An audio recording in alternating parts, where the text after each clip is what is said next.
Ladies and gentlemen, for those of you that are able, 850 dancers will be coming into our arena. We welcome you. Welcome to a beautiful day. Oh, our host drum, back to the ring.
Surrender a nation-good song for each and every one of us. As we stand to honor our veterans, as we stand and we honor this legacy, this great tradition, this great pride. And ladies and gentlemen, we go to the flag song at this time. All nations, okay.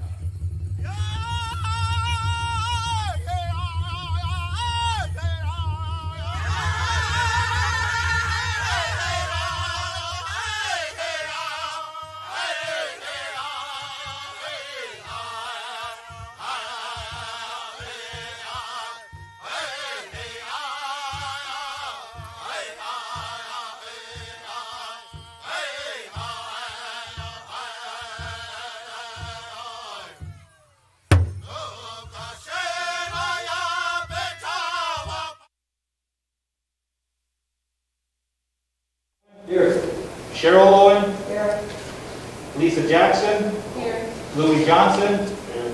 Francis Crawford. Tribal Secretary. Here. Tribal Vice Chairman. Here. Tribal Chairman. Here. Mr. Chairman, you have a quorum.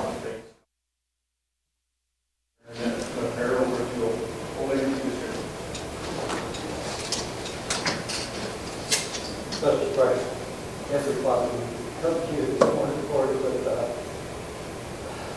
sadness in our hearts, Lord, for the loss of the loved ones who's passed past week, the past a couple of weeks, where we just asked that you would have this for comfort and everything that we do.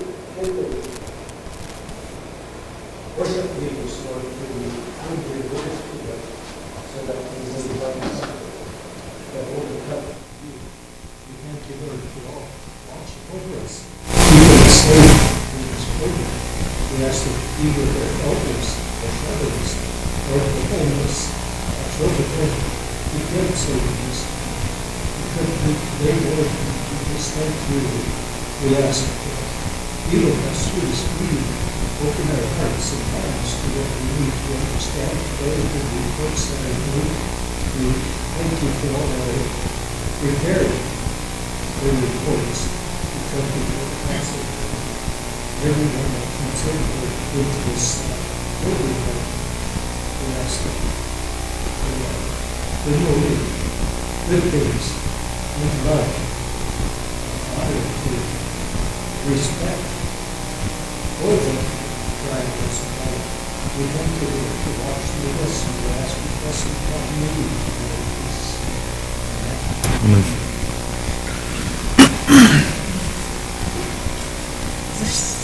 Yours? That's mine. I don't know. Okay, that must be yours, 'cause this is mine. Okay. Thank you.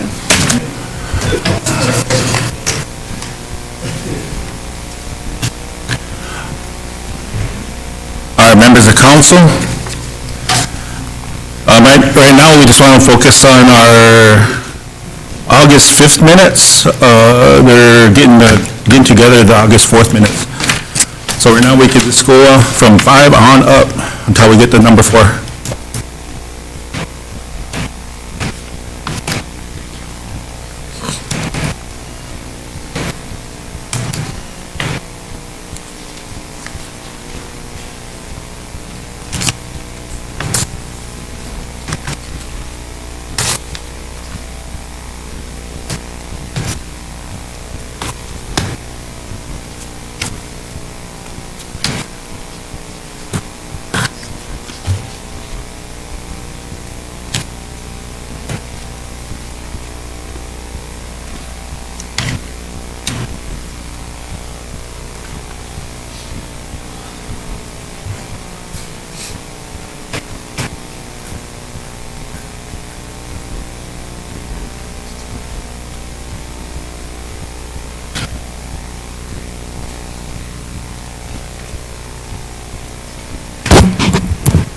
Oh, Lisa. On motion number 34, did we get an answer to that, whether that's COVID, that falls under COVID response?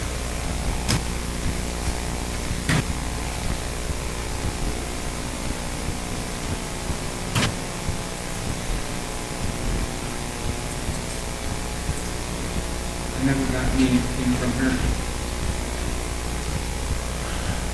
I know when I was talking with Charlene, she mentioned she wanted to fix up her building over there across from the connection. There's a building out there, but it needs to be cleaned out first.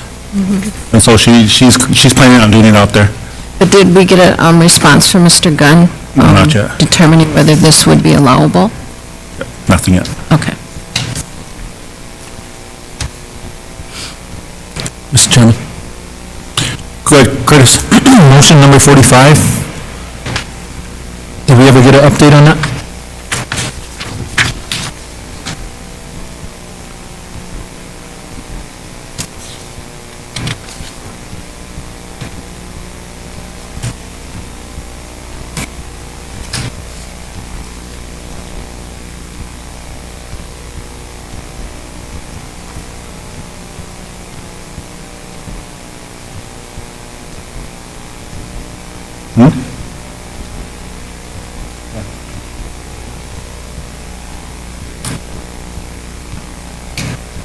You turned it in? You already did this?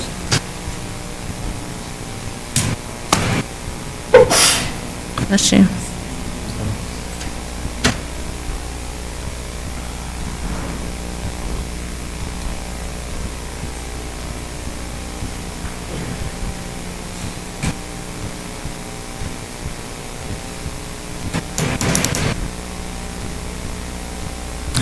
Curtis, for motion number 45, we could wait till tomorrow when the planning director gives that. Thank you. It's turned over to him. Okay.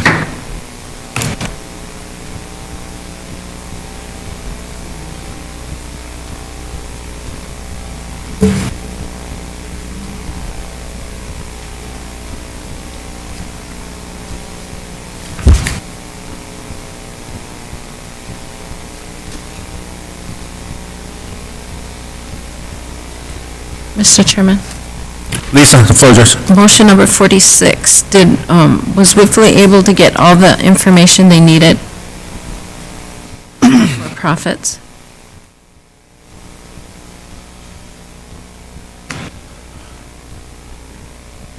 Yeah, I turned that letter over to, was it Mr. O'Reilly? Right, I think it was like the day after he got that letter, received it. And when I double checked with him, he was turning all that information over. Okay, thank you.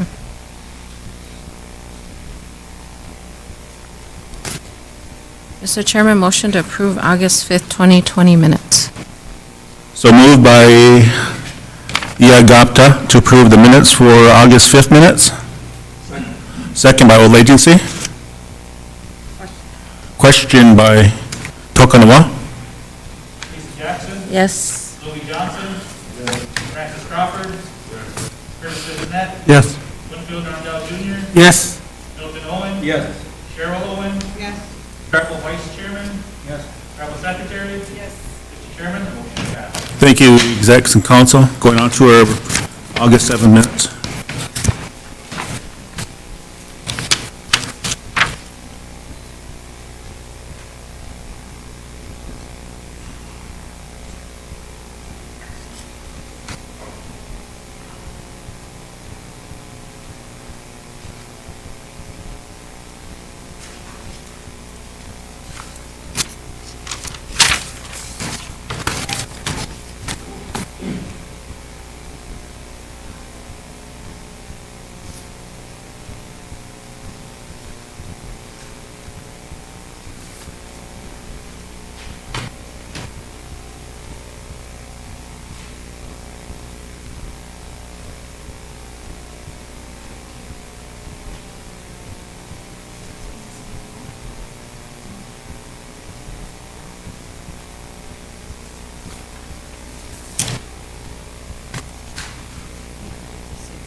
Motion to approve August 7th. So moved by Curtis. I have a question. A question with, Second by Madam Secretary. You got a question over by Iagapta. do we have a, has the revised flow chart been sent out? On motion number 56. 56? Yes.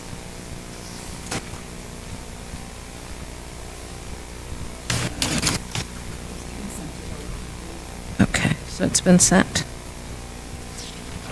No question, Mr. Chairman. Okay. Question by Iagapta.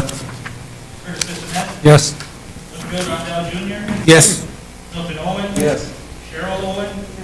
Lisa Jackson. Yes. Louis Johnson. Francis Crawford. Travel Vice Chairman. Yes. Travel Secretary. Chairman, motion passed. Okay, I'm going to turn we're going into our August 14th minutes. I'm going to turn it over to Mr. Chairman, Vice Chairman. You guys wanted the audit done by when we met today, but I'm going to ask for an extension. It's almost done, but there's a lot of work and we still need to look into, because I know in-house is helping with that, with the contracts. Kim? Right? With that forensic audit? Yeah. Motion by 75, Curtis Bissonnette. Second by Lisa Jackson, question by Cheryl Owen, to have an internal staff conduct a forensic audit on contracts and expenditures of the chairman, tribal chairman's office. But we are still looking at contracts, right? Some that we can't find. Okay. Wonder if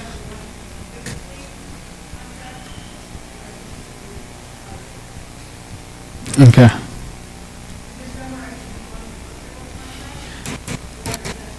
Well, see, I don't have them either, that's why we're trying to do a internal audit. Maybe if you can get with Lexi, I know Lexi's working on it too. Lexi, the budget office, yeah. Chairman. Iagapta. Mr. Chairman, I'm wondering if we shouldn't just have that done for all three of our executives' offices, and then that's just something that should be done annually. She's just doing all the contracts. Yep. So we could do that for all three. I don't know, should we make that a motion? Okay, so Mr. Chairman, can I entertain a motion that an audit of the contracts be done for all three of our executive offices? Which would tie into this motion number 75. Yeah. But the only ones that have contracts is the chairman's office, though.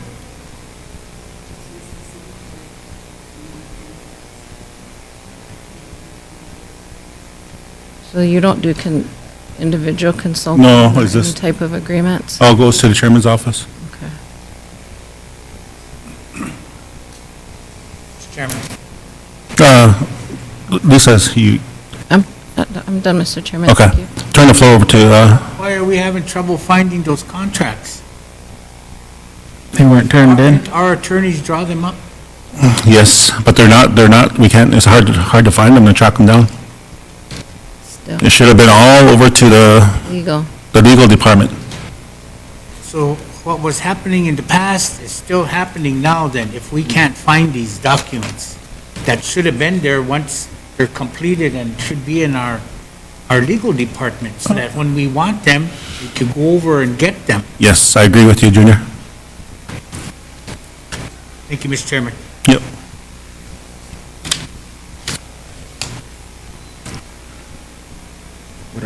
What's the new prices?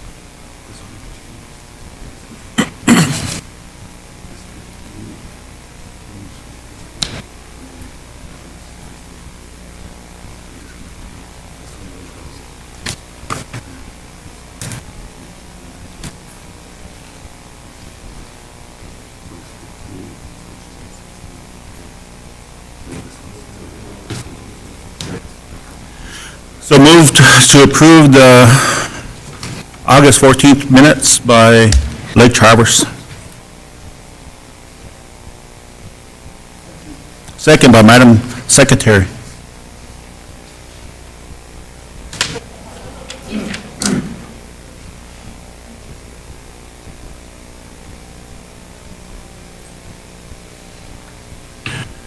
Question. Question by Curtis. Francis Crawford. Curtis Bissonnette. Yes. Bill Rondell Jr. Yes. Milton Cheryl Owen, Yes. Lisa Jackson, Yes. Louis Johnson, Travel Vice Chairman, Yes. Travel Secretary, Yes. Chairman, motion passed. Thank you, tribal execs and council. Oh, there's a question over here. Yeah, Gupta. Mr. Chairman, regarding 78, mandating all employees to wear masks, Yes. I'm not sure, because I wasn't at the last council meeting, but did they bring up the issue of requiring the customers as well? I know I got some some concerns from, After, yeah, yep, okay. I'm glad that you brought that up, because after we made that motion, they feel like the customer should be mandated as well. And I was supposed to go into Roberts County for their meeting this morning, but I have counsel, but I have a representative that's going to go in my place to talk about the COVID issues with Roberts County of them, the mask issue with Roberts County and us, how we're doing ours. So they're going to, hopefully I get a policy from them this morning. So is that something we should wait until? No, we Can we can make do a it now. motion right now? So, Mr. Yeah, if you Chairman, wanna I'd like add- to make a motion that all customers and guests be required to wear a mask to prevent the spread of the coronavirus disease for all of our For for-profits. profit. Second. So moved by Iagata, question by Halipa. Lisa, did you say? That all of our guests, Yes. customers and guests wear masks at all of our for-profits to prevent the spread of the coronavirus. And for, Just for profit, not gaming? Well, they're for-profit, aren't they? yeah, gaming's for profit, yeah, including gaming. Including gaming.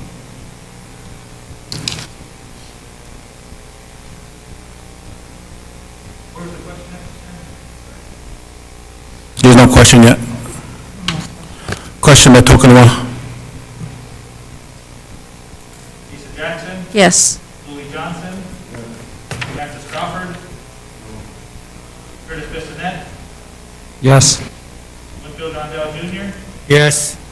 Milton Owen, Yes. Cheryl Owen, Yes. Travel Vice Chairman,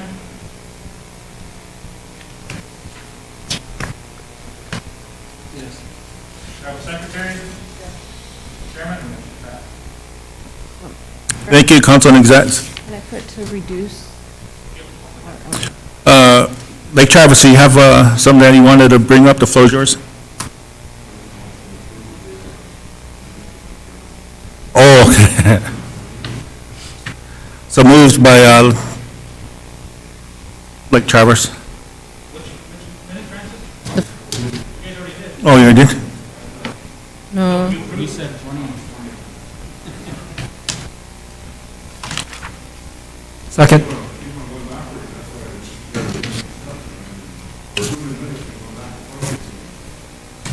Got me confused. Well, that's because you're approving quicker than we can question. So moved by Lake Travis to approve the Second. council minutes for August 20th, second over here by Curtis. Question, Louis Johnson. Francis Crawford. Curtis Bissonette, Yes. Winfield Rondell Jr., Yes. Milton Owen. Yes. Cheryl Owen, Yes. Lisa Jackson. Yes. Louis Johnson, Travel Vice Chairman, Yes. Travel Secretary, Chairman, motion passed. It's all good.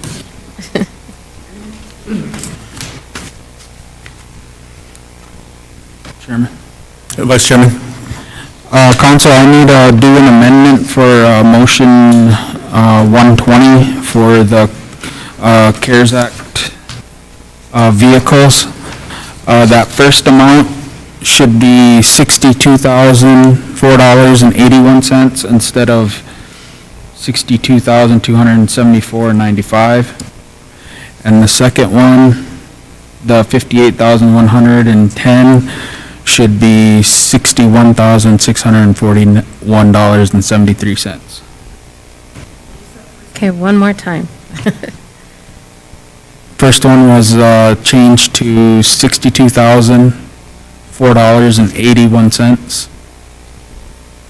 Okay. The second one is $61,641.73.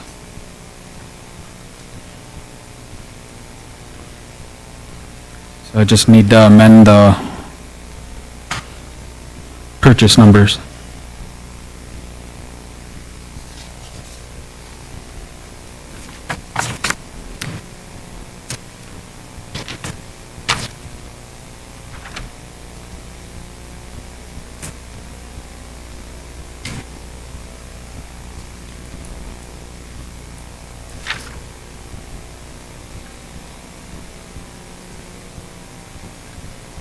So moved, Mr. Chairman. So moved by Yagapta.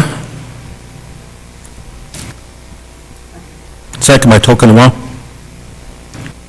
Question. Question by Mr. Vice Chairman. Lisa Jackson, Yes.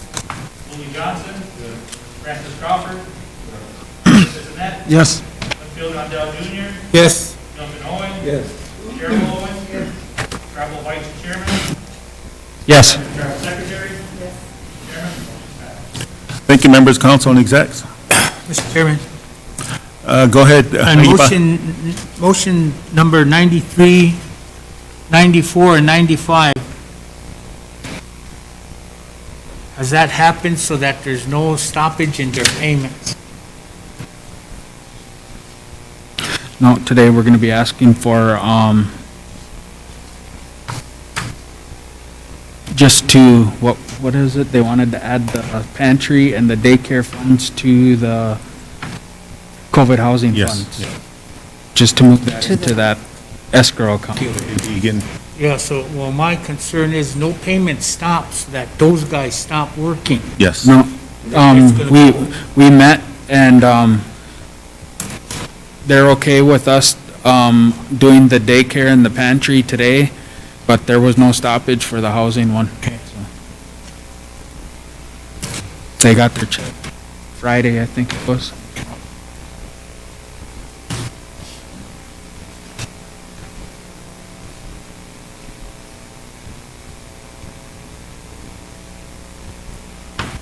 So is it?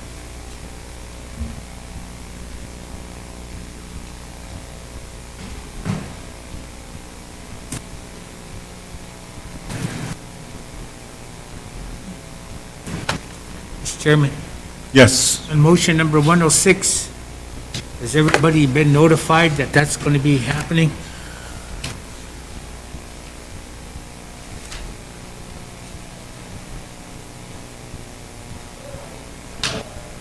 We had an exec meeting on that, motion 106. Yeah, so, I mean, the program, whoever's involved, they know that, so nobody's tying anything up. Was he going to bring that in your Remember what report? we were gonna do? Because they're already getting that 20%, remember? Yeah, I didn't know that.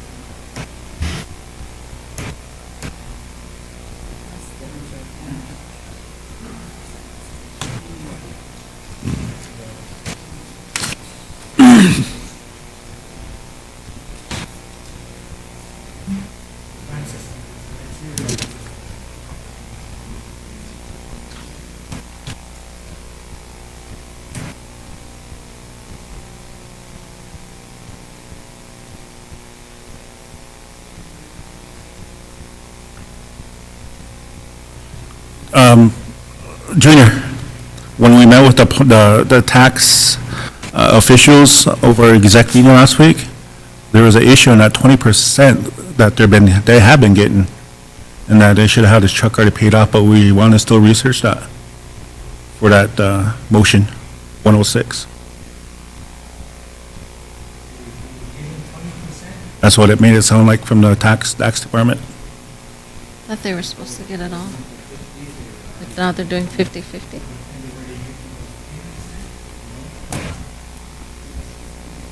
Yeah, we did, the leadership didn't know that. So is it, if we could go back to Francis' motion, Yeah. 50%, Yeah, stay with 10, and the other 50 comes back to retire that debt for that trucking thing. Is that how it's going to go then? Lake Traverse. Yeah.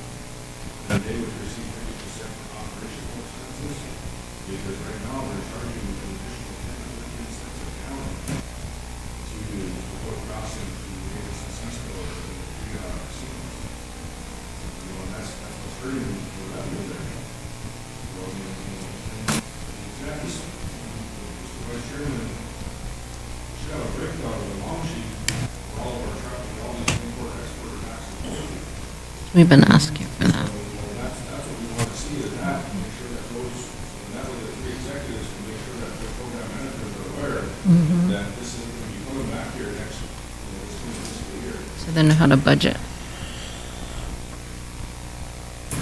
So then that truck will get out next fiscal year, because we hold an additional 50% of their account. But if they're receiving 20% of that already, then where's the other 80% going? Your tax budget, we're short already. So if you live only receiving 20% of the import or export tax, Mm-hmm. Yes.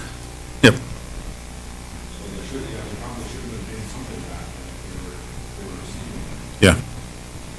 See, and even the manager didn't know that.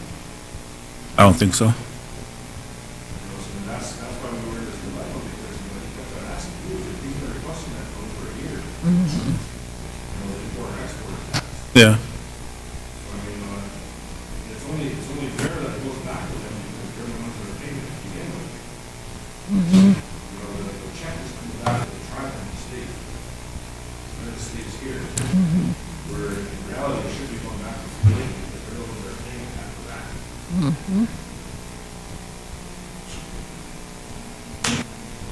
And we want to be charging So do, 15 cents more. so do we have a balance of what's owed yet Yeah. for that truck? We checked out our executive minutes. We were gonna schedule a roundtable with the council and both parties, the Fuel Inc. and the tax department.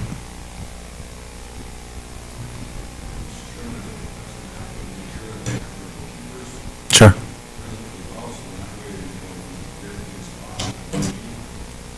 Oh, sure. Get that, Christine? Thanks for reminding us too, Christine. You got that? Now I think I forgot my question. Where was I?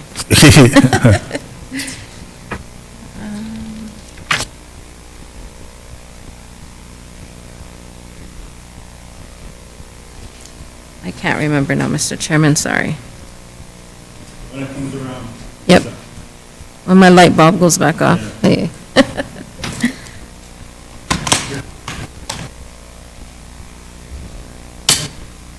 Oh, Mr. Chairman, I'm sorry, it came on. Yeah. Yeah, got that, then I'm gonna turn it over to Francis. Regarding the projects, the invoices and the payments, are they still going to come to council for approval before payment? We should probably be reviewing those invoices on a routine basis, right? Getting them approved? So how, do we want to schedule? How has that been done in the past?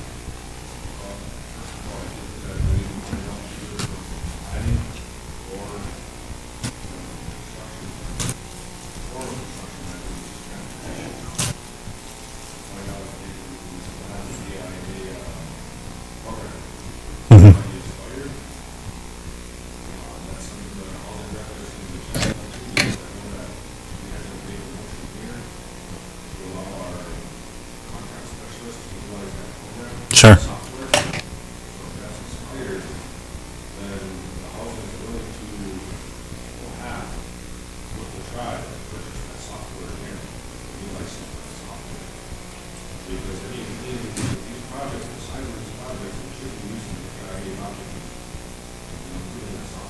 Sure.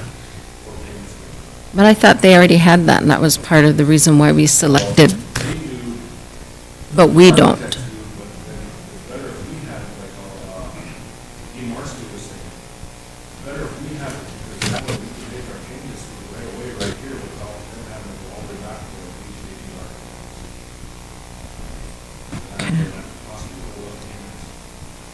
Okay, so who do we assign to that?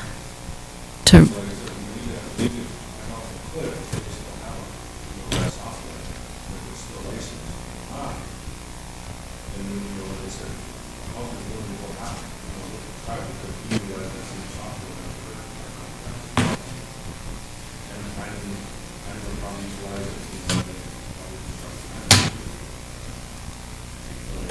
for cost share.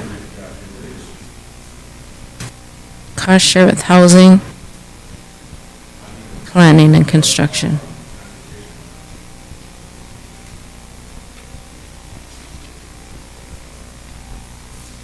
Is that something our legal can make that motion? Does it need to be a motion?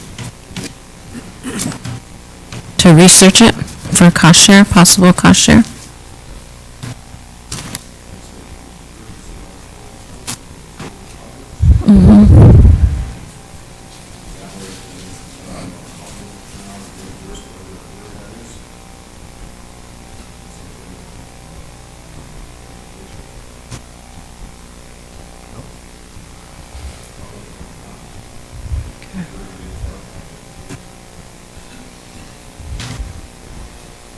So how should that motion read? Wanna,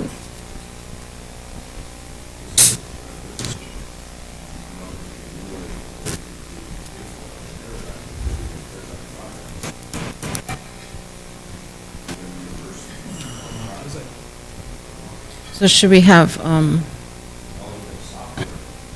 so can we have, our in-house legal work with Cliff to research that cost out and then bring us a proposal?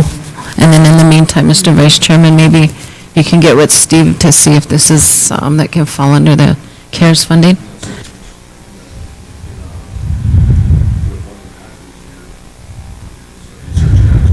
Sure. Okay. Got that?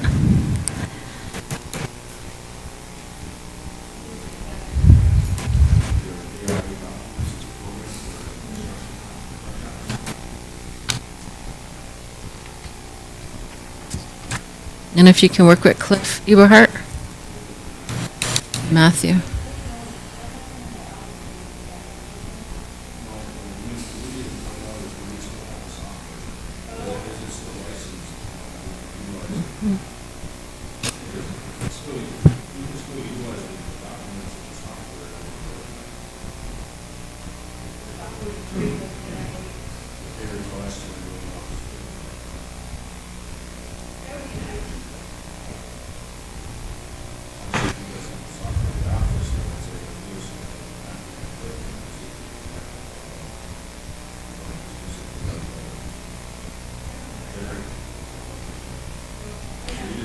Yeah, and then include IT, I suppose, in the discussion. Yeah. Yeah. Yeah. Okay.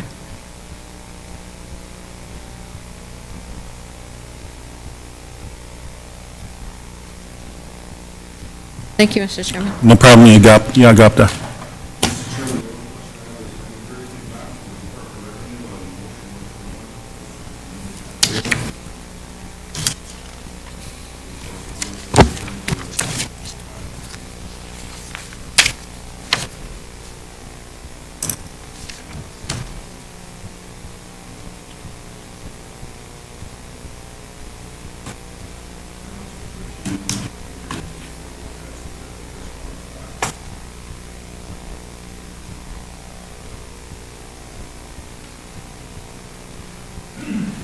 No, I didn't get anything back yet. No. Oh. Hold on, Francis. Mr. Chairman, earlier we were discussing, motion 106 about that 50% importer, exporter. I don't understand why we have to have a roundtable on this issue, because you three execs are meeting with them. To me, the way it's going is like they're not believing you. Sure. And we're giving you direction to meet with them and to hash this out, so we don't need to be there. You can meet with the program directors, and who else did you want there, Francis? Bookkeepers.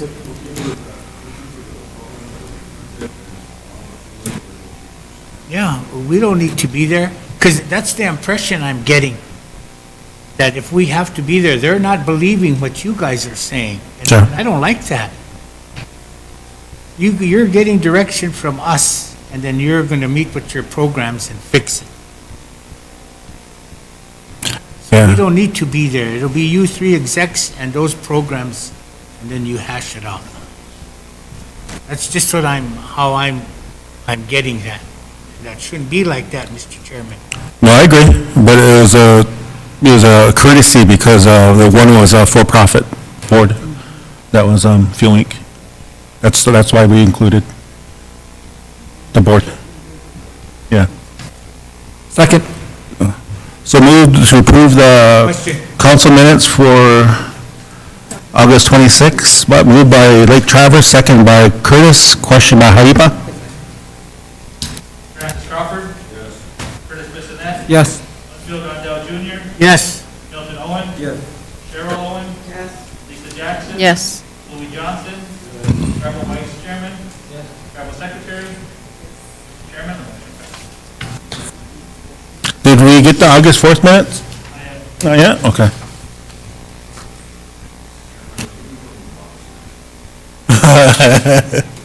Oh,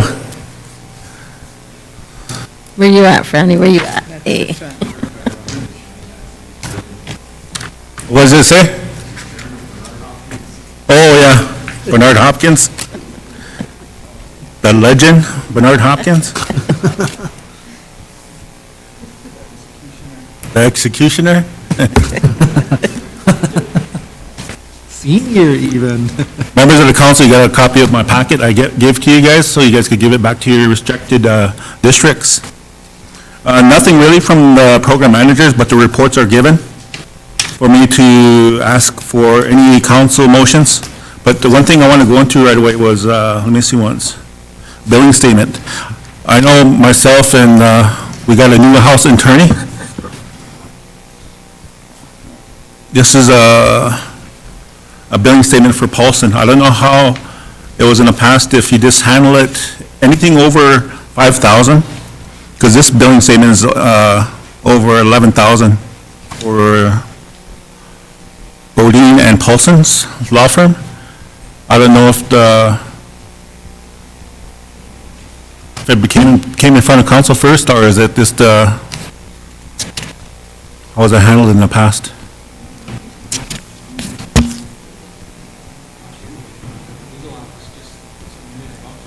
Okay. And also too, I got a voucher from Van Norman too for his, it's over 10,000.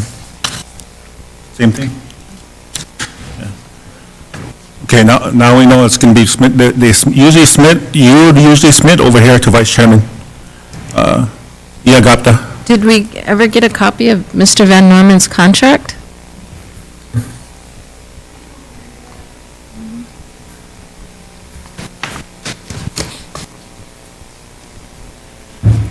We have a copy of Mr. Van Norman's original contract, but we do not have a copy of the addendum that he was intending to sign regarding COVID work. He said that that got too political and he just dropped that.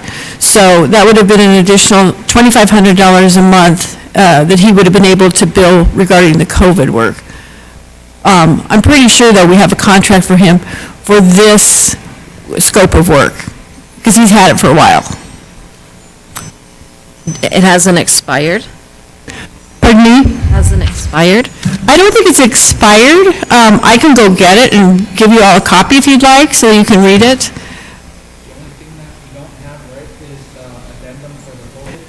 Right, he just dropped getting that signed. He said it became too political. It made it into the Shota, and he just decided that he would withdraw that additional scope of work and getting paid the additional $2,500. So he can only bill up to $7,500 on his original contract, as opposed to he would have been able to bill $10,000 with the addendum that was not signed. Would you like to see his original contract? You want me to get a copy of it for y'all? Okay. That would have been, it would all be turned back to you after this. But Mr. Chairman, didn't we request a couple roundtables, one with legal to go over the contract, legal contracts as well as the budget? so we can see what's there and talk about our goals for our in-house or our legal staff, and then also with the tax. And those two things have not happened yet. Lexi said it'll be done at the end of the month. Oh, yeah. Where we are currently. Yeah, so it's still, they're still in a work in progress. Okay. What was that?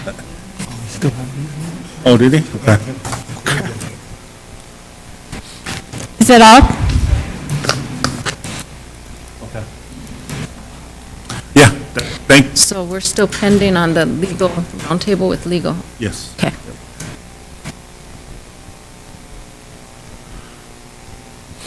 Okay, Council, you got the August 4th minutes? Before we go on, Vice Chairman, would, having Van Norman, his addendum, would that have helped us for the COVID?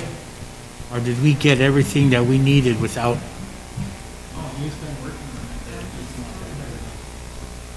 We're just paying for it where CARES funding could pay for it. Well, he is, he's being paid? Oh, okay. All right.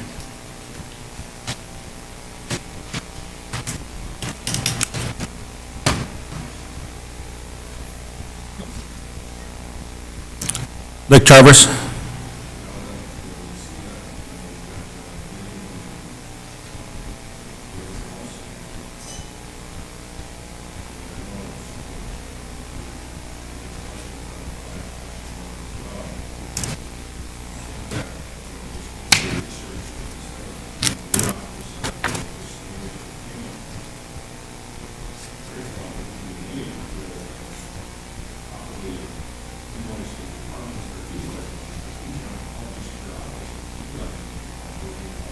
Mm-hmm.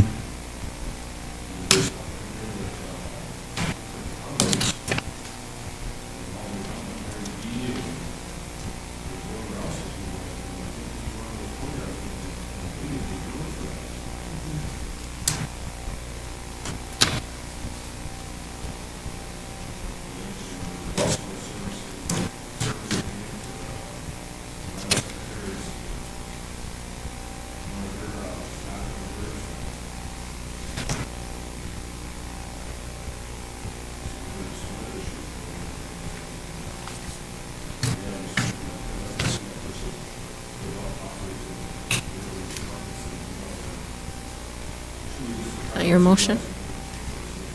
Sure.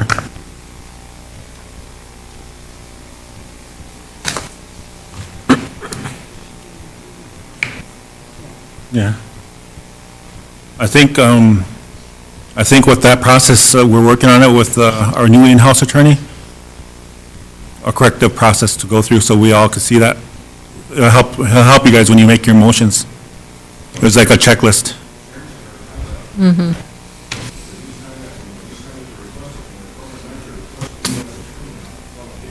Sure.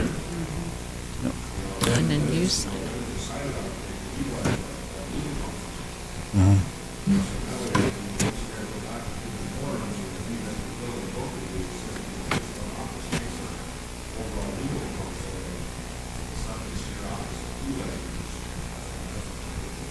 Yes, I agree.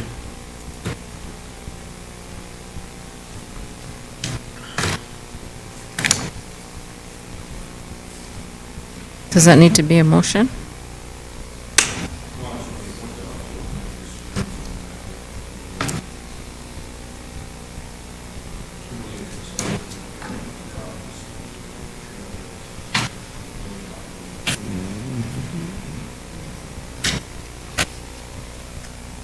Kimberly?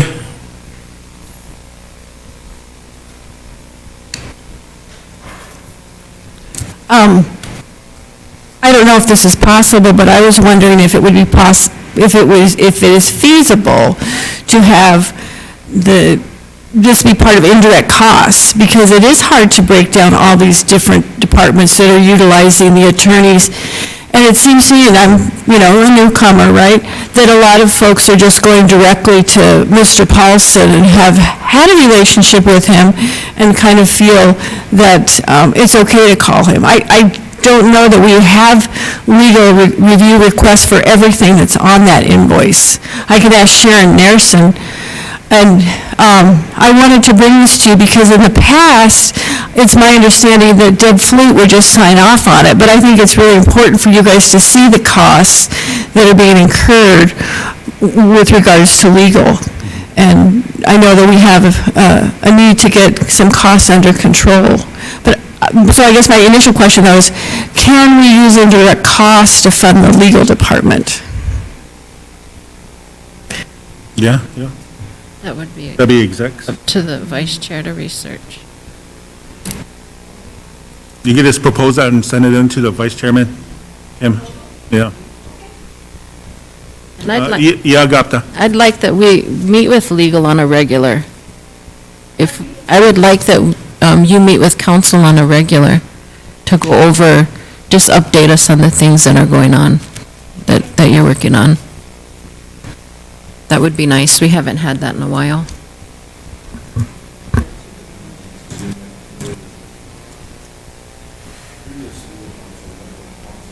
Yep.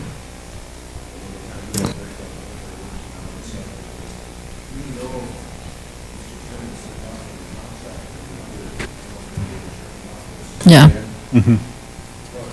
You answered it.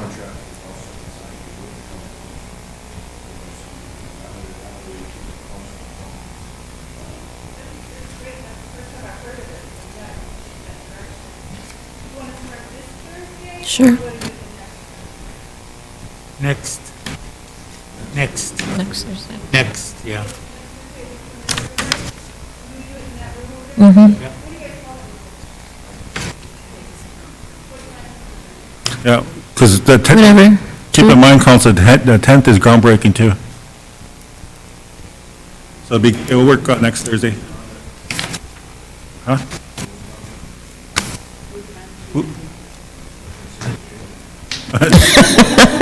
No. Normally it was at 10. Yeah. Mm-hmm.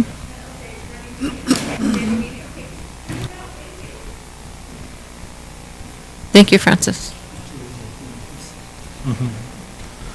Motion to approve August 4th?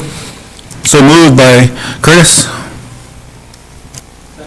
And second by Old Agency. I didn't even realize.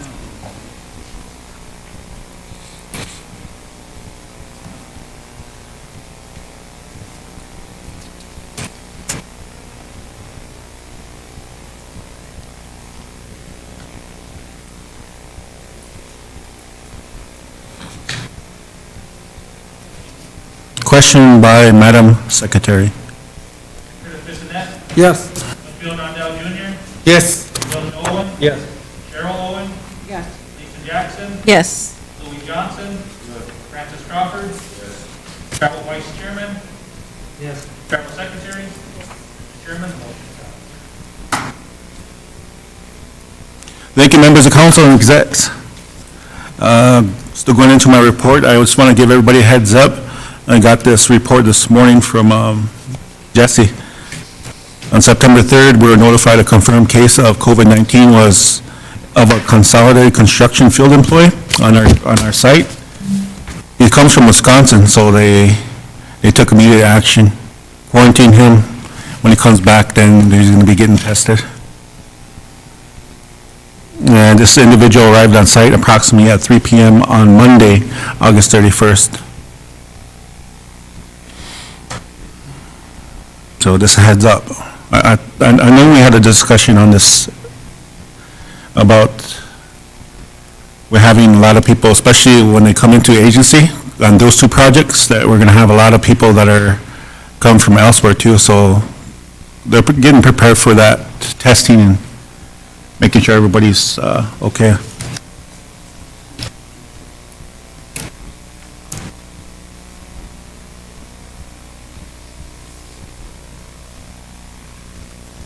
Any questions or concerns about that issue on our construction sites?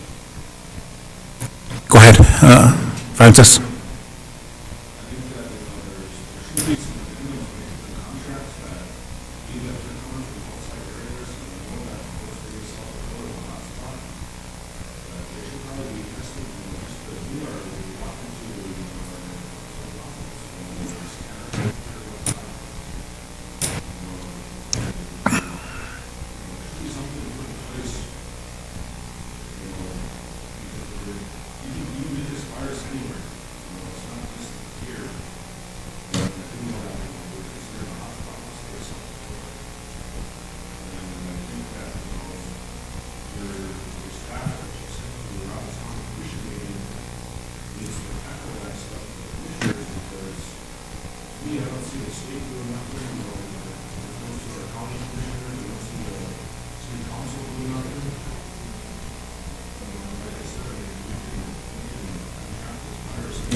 I agree with you, Francis.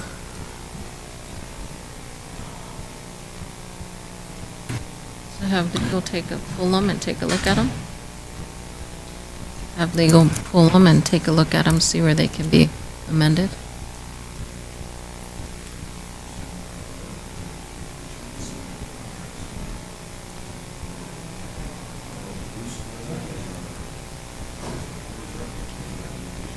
Sure, sure, To be tested, Francis? yeah, on a regular, yep. Yep. Who's gonna let Bruce know to do that? You? Chairman? Either one. Okay. Who's gonna let Matthew know? I just want follow-through is all I'm saying. Yeah. That's where we kind of miss stuff, is that follow-through, so. Yep. So, Mr. Chairman, you'll be getting a hold of Your mic on? planning director? Yeah, you'll be getting hold of the planning director to get with Bruce to look at possible amendments to these project contracts to address the COVID issues? Sure. Okay. Sure.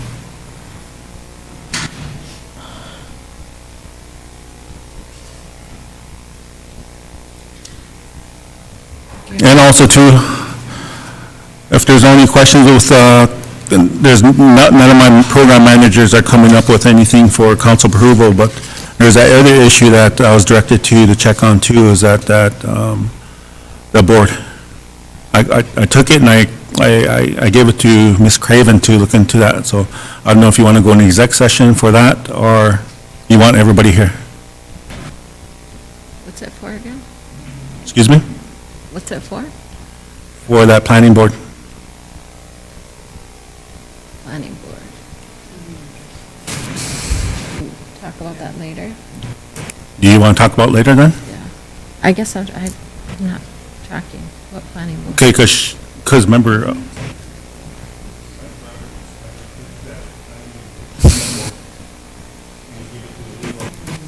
Oh, the.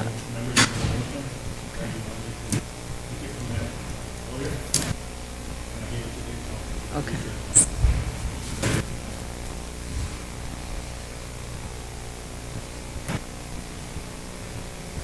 That's kind of we're in a different situation there because it's dealing with boards, which the membership should be aware of, but also it does have personnel concern, doesn't it?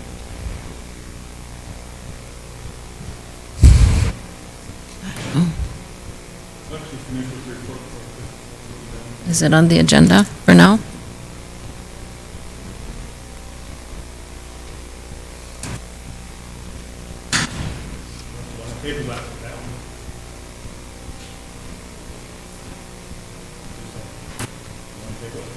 Um,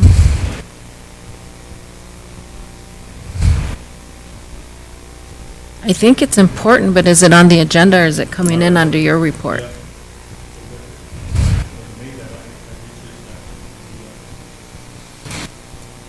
So So I guess my question would be to you, Ms. Craven. Do you feel that this is more of a personnel issue that we should go into executive session? Or is it something that can be shared with the membership because it does pertain to our board? Yeah. Okay, so then I will follow the legal's recommendation. I mean, I think it's fair that our community and our districts have some kind of idea of what the issue is, but we still have to protect the personnel side of the issue, so. Mhm. Mhm. Yep. So I'm going to follow our legal's recommendation, and Mr. Chairman requests that we go into executive session for update. It won't take too long. Probably about 5 minutes, do you think? She just wants to report on that issue real quick. Yep. Made the motion. Yeah, I got this moving on a motion that we go into exec session regarding another issue, so that's moved by Ia Agapta. Second? Second by Lake Traverse. Question by all agency. Lisa Jackson, Yes. Louis Johnson, Francis Crawford, Curtis Bissonnette, Yes. Whitfield Rondell Jr., Yes. Milton Owen. Cheryl Owen. Travel Vice Chairman. Travel Secretary. Okay. Chairman, motion passes. After. Recorder's out.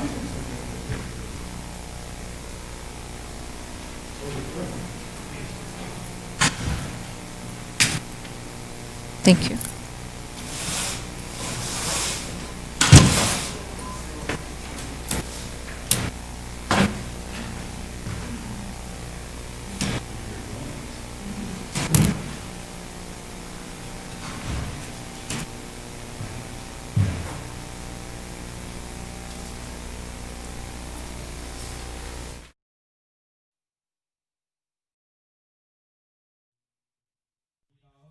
the SWO Council Arena that we are calling home for these next 3 days. We are on the second day, so at this time, ladies and gentlemen, we go to our grand entry song. Ladies and gentlemen, for those of you that are able, 850 dancers will be coming into our arena. We welcome you. Welcome to a beautiful day. Oh, our host drum, back to the lead.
for each and every one of us.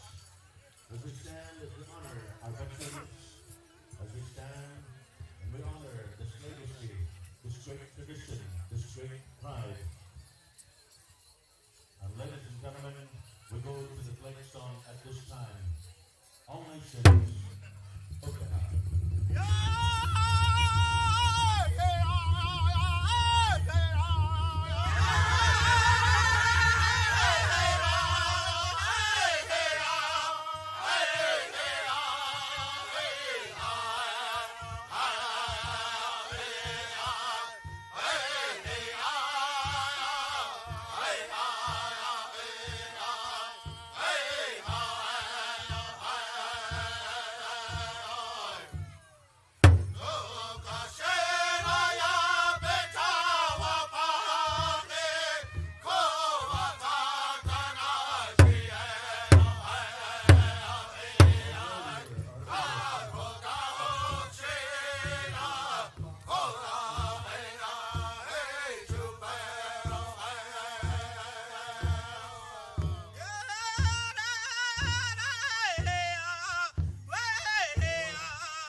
men's traditional, we're set to go. Dakota Hook time, we're turning over to you. Tell your story, gentlemen, this is your time. Semifinal go around, good luck.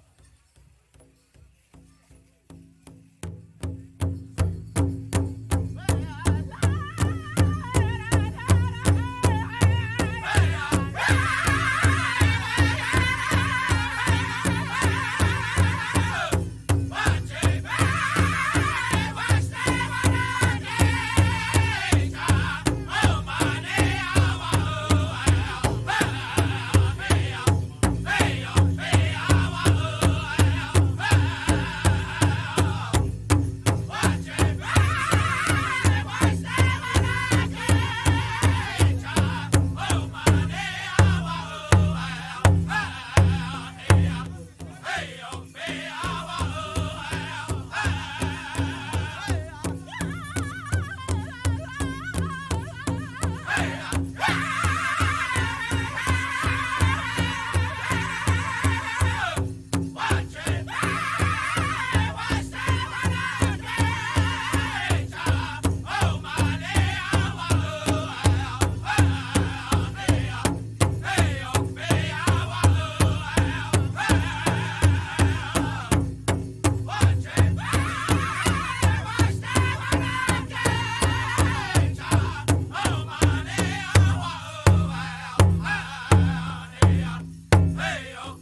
Saskatchewan, Canada.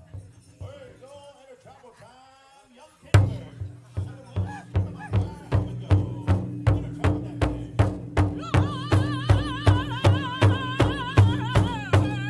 Hey!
One more inter-tribal coming your way. Dancers, Whitetail Boys, we turn it over to you.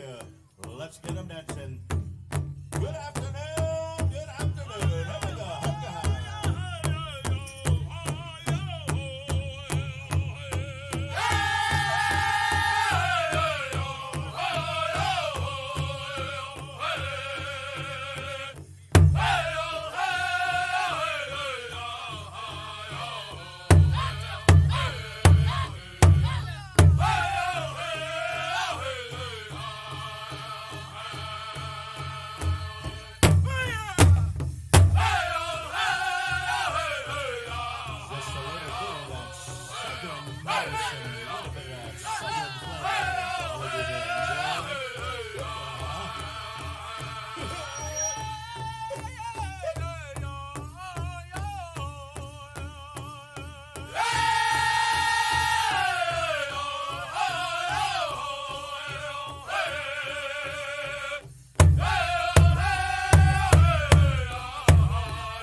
Thank you, Whitetail. Thank you.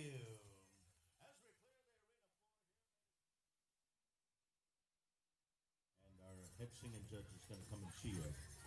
In the meantime, we're back to song number 2, Northern Wind. We're ready to go. Up to the time.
contest on the floor.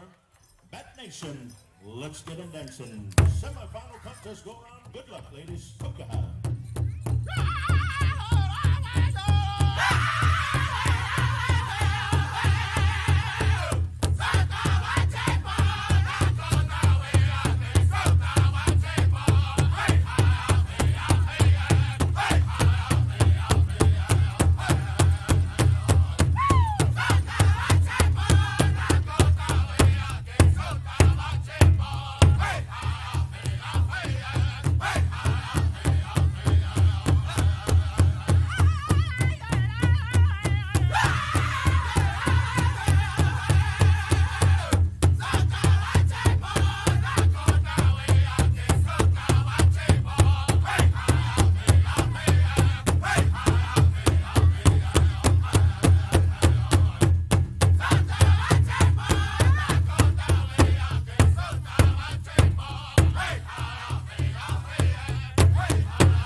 Song number one, ladies and gentlemen, how about a big round of applause?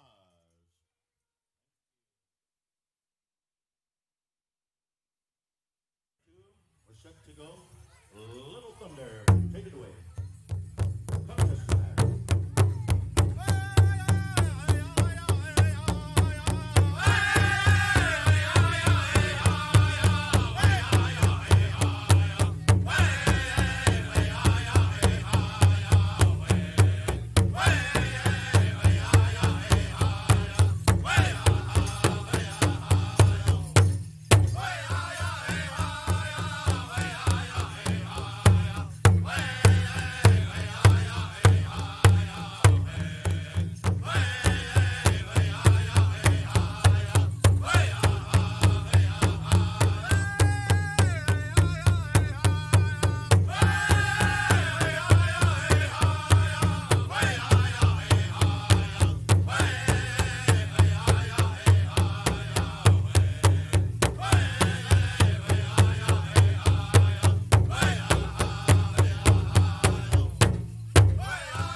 Show Chunk Station, here we go. Inner travel time. Okay.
arena that we are calling home for these next 3 days. We are on the second day, so at this time, ladies and gentlemen, we go to our grand entry song. Ladies and gentlemen, for those of you that are able, 850 dancers will be coming into our arena. We welcome you. Welcome to a beautiful day. Oh, our host drum, back to the ring.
To render a nation-good song for each and every one of us. As we stand, as we honor our veterans, as we stand and we honor this legacy, this great tradition, this great pride. And ladies and gentlemen, we go to the flag song at this time. All nations, open up.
All right, Verlin, we're going to be coming out of exec session.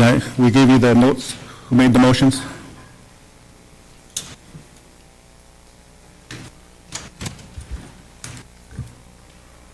Lisa Jackson. Julie Johnson. Francis Crawford. Chris Bissonette. Yes. Bill Randall Jr. Yes. Milton Owen. Yes. Cheryl Owen. Yes. Trevor Vice Chairman. Come on. Yes. Trevor Secretary. Yes. Chairman, motion passed. Member of the council and the execs, that concludes my report. Like I said, I stated back, I gave you guys a handout so you can take it back to your districts. So that's it. Motion to approve the chairman's report. Second. So moved by Iyagapta, second by Curtis, question by Tokanawa. Lisa Jackson. Yes. Louis Johnson. Francis Crawford. Curtis Bissonette. Yes. Winfield Rondell Jr. Yes. Milton Owen. Yes. Cheryl Owen. Yes. Trevor Vice Chairman. Yes. Trevor Secretary. Yes. Chairman, the motion passed. Thank you, members of council and execs. At this time, I know Lorraine's sitting there, but we're going down to our agenda was the vice chairman. So I'll be turning the floor over to the vice chairman.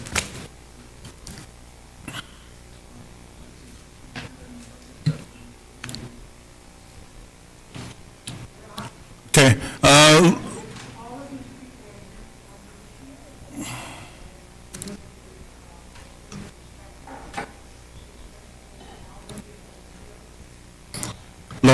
Lorraine, can you please turn up your mic, please? Can you turn up your mic, please? Yeah, you gotta turn it on. So we can hear you? Yeah, there you go. Oh, okay. Thank you. Mr. Chairman, all these people are here for one issue, rather two issues, but since they're all here, I think it'd be respectful for the tribal council to hear from the people here, instead of going on with your agenda. We've been waiting a long time, so we appreciate it if you could recognize this group and allow us to do a presentation. Thanks, Lorraine. We're waiting for someone to come on the vice chairman's report anyway. So we could give you some time to present whatever you have, Lorraine, Okay. if it's okay with council. Okay. Right, thank you. We have an issue with the Secretary's office, with the Child Protection Program. This has been brewing for a long time. There's been a lot of complaints coming, and we had started the gathering of the elderly a couple of months ago, maybe 3 months ago, and that was one of the first issues that came up. We've had 4 meetings since then, and the issue keeps coming up. We've had another group join us. We joined us in their group that's been dealing with this issue, I think, for the last 2 years also. So at this time, I'm going to turn it over to the founder of and let her explain what they've been experiencing and going through, and what they'd like to see is some resolutions to the problems. Thank you. Good morning, Council. I'm Vivian Gill, Chasing Hawk, and I'm from Tokanawa. Now, we come to you because we have a 3-part issue, and that the elderly has gathered, and so there's 3 different things that are going to happen here. And my thing is the ICWA child protection issue. Now, we formed a group called the Iron Hand Women, Nape Mazagwi. Now, that means that we have an iron hand. We're tired. These are Kushis and their relatives. Now, one of the things that we want to address, we've talked about this, and everybody that are involved in our consensus of how we're going to do this. And I know that it's a young council. I realize that, but in the 1970s, we had a lot of people coming back to the reservation after they were adopted out. And so, and hence, a law was developed from Rita Brave and my mother, Dorothy Gill. They work with Senator Aberesk and Bert Hirsch. And it's called the ICWA Law. It's federal.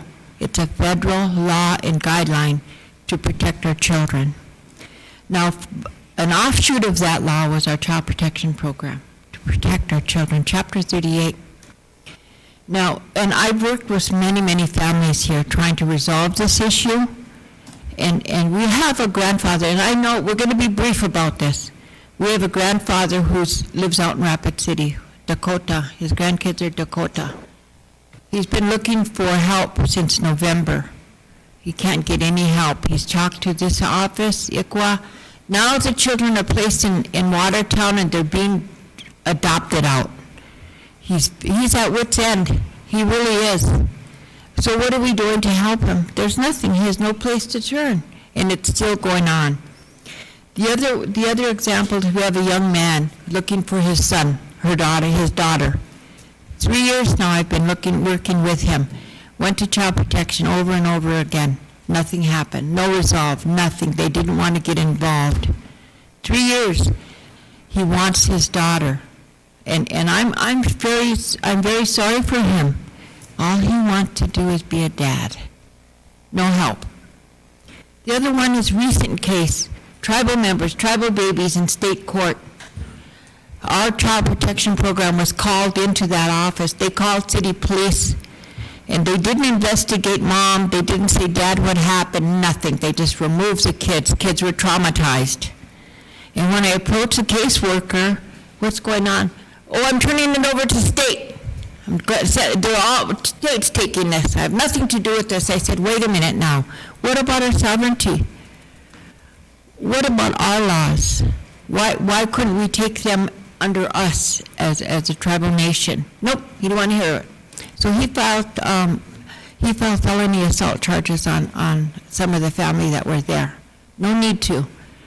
But those are issues. If we're a sovereign nation, if our kids are sacred, where the hell are we?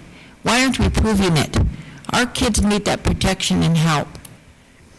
Now, the other thing and there's 20 other cases, 23 other cases, I counted them last night. 23 cases of our babies being out there somewhere.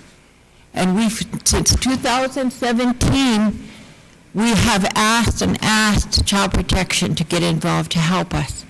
Help us bring the babies home, help them. There's no plan of action to say, Mom and Dad, here's what we're going to do. Chapter 38 says we need to keep them together. Read the chapter, I beg of you. Unite that family. Keep them together so there's no abandonment issues, there's no whatever going on. We need to heal as a nation. That's the only chance we have. Those baby goes into public school, and then the teachers need to be social workers. So it's a domino effect. We need to stop that. So really briefly, what I'm here is, and it's going to take a lot of humility on your parts as leaders. And we have, I think I counted, I don't know how many families here, but there's a lot. We're tired of it. We're tired of it. We really are. So here's what we're going to do. We want child protection to be reorganized. You have a director in there that has no education, no background, whatever. And this director has 6 children she never raised. And she's going to tell us how to raise our children? Come on, wake up. Okay, so the other thing is we want to remove the director. We want ICWA to be stabilized and strong. We do. We want them to be able to go get our kids and bring them home and take care of them and protect them. That's not happening. It's not happening.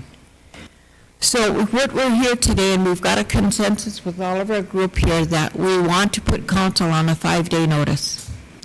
5 days from now, and we want this all changed. However, if it doesn't change in 5 days, we're going to be writing letters to retrocede the program to Congress. Letters are being written to Congress. Letters are written to BIA to get this changed. If we can't do it here, then we need to go outside and get this changed. Our babies' lives, we had 2 deaths here. 2 deaths of our babies. Now that's pretty dang serious. How many other babies are going to die until we do something? That's why we're all here. Every one of us here, because we're concerned. We've had it happen to all of us. We've had relatives gone through this, and this is enough now. No answer. Nobody's home. So that's why I'm here. Making it short and sweet, I could tell you all kinds of horror stories, but I won't go into that because there's other issues to do. So we are putting council on 5-day notice. So please humbly accept our, hopefully we can get it changed in 5 days. So I thank you for listening to us, and that's why we're all here, but, we can be back again, not threatening. We just are really tired of our babies being lost and maltreated. So thank you, council. I'll turn it over to Lorraine. I appreciate your time, Viv, Lorraine. I know you guys came into my office meeting with me, and I didn't get a second visit, so I let the execs know, I gave them a heads up in our exec meeting that you guys stopped in for your guys' concerns, as well as meeting with Viv. So you discussed it, but you didn't come up with any solutions? No, because I thought you guys would be coming back. Oh, that's meeting why that you way. didn't contact me. I thought maybe you was going So I could, yep, so I, Okay, so we didn't get anywhere, thanks, did we? thanks, Lorraine. Okay, thank you. Well, we're not done though. Excuse me, but we have 2 other issues, and we'll be brief about those also, out of respect for the people that are here. Gathering of the elderly also received complaints about what was happening with the elderly nutrition program. The food that was being served during the worst part of the pandemic, there's sandwiches and chips, processed sandwich meat, which is really bad for anybody, and the treatment of the staff there. So there's a lady here that is going to address that problem. Is she here? Hades? Where's Hades? You're not going to talk? Okay, I guess she doesn't want to address the problem. Thanks. But I think the lady, you might know what that's all about anyways. So we did visit with Danielle, after we left your office. And she was explaining that some of the things that were happening down there, it sounded like it was being taken care of. So we'll do another visit to see about that. So what was the third issue? Before you go into Lorraine, Madam Secretary had her hand raised. I don't know if you have any other questions. Thank you all for coming. I share your concerns, and because I share your concerns, I took this issue all the way to Washington, D.C. with the Administration for Children and Families, and I got the state DSS involved, and the Tribal Relations, Mr. Dave Flute involved. And I did try to intervene in these cases. And what it came down to, Regina Brave, she is with the state too, and she says we need to do a deep dive and look at what was done to prevent removals, the length of stay in care, inconsistencies, the disparities working with Native families, especially with the Watertown DSS. And so Watertown DSS is the first program that they'll be focusing on for cultural sensitivity training and find out how they're working with Native American families, but because it seemed that they were working more for the non-Indian parent and leaving out the Native American parent. And then we need the right stakeholders at the table at the state tribal meetings. We need the judge, the foster parents, the tribal leaders, ICWA workers, the CPP director, and we're going to look at the racial disparities. So all of these, they're administrative matters, and they are being handled with independent reviews and assessments that will be taking place by the Administration for Children and Families and the Department of Social Services, Joseph Ashley. They do come to Child Protection and review the case files. So a lot of these issues, like Vivian said, they were prior to me taking office, and I inherited a lot of these issues, and which I've been diligently trying to address. And I've had some success, and there was issues, you know. I know there was issues. I met with a lot of the people that are in here, and a lot of the cases already had court rulings, which at that point, I don't have the authority to overturn court rulings, and that would lie with the families to readdress them through the court process and request hearings. The issue with the elderly nutrition, the program manager did resign, and so those are resolved, and the position was advertised, which it closed on September 4th, so there will be a new directorship there, and we brought in a temporary person that knew about grants, because we had to get somebody in there that knew how to do grants. So that was done, and she's doing a good job. Let's see, but yeah, we are doing the assessment and analysis, so there will be some restructuring that takes place, and it's just a matter of time. Like I said, there's several people involved, in Joseph Ashley, Mr. Flute, Regina Brave, Jeannie Hovland. They're all involved in it because we're losing our children through ICWA.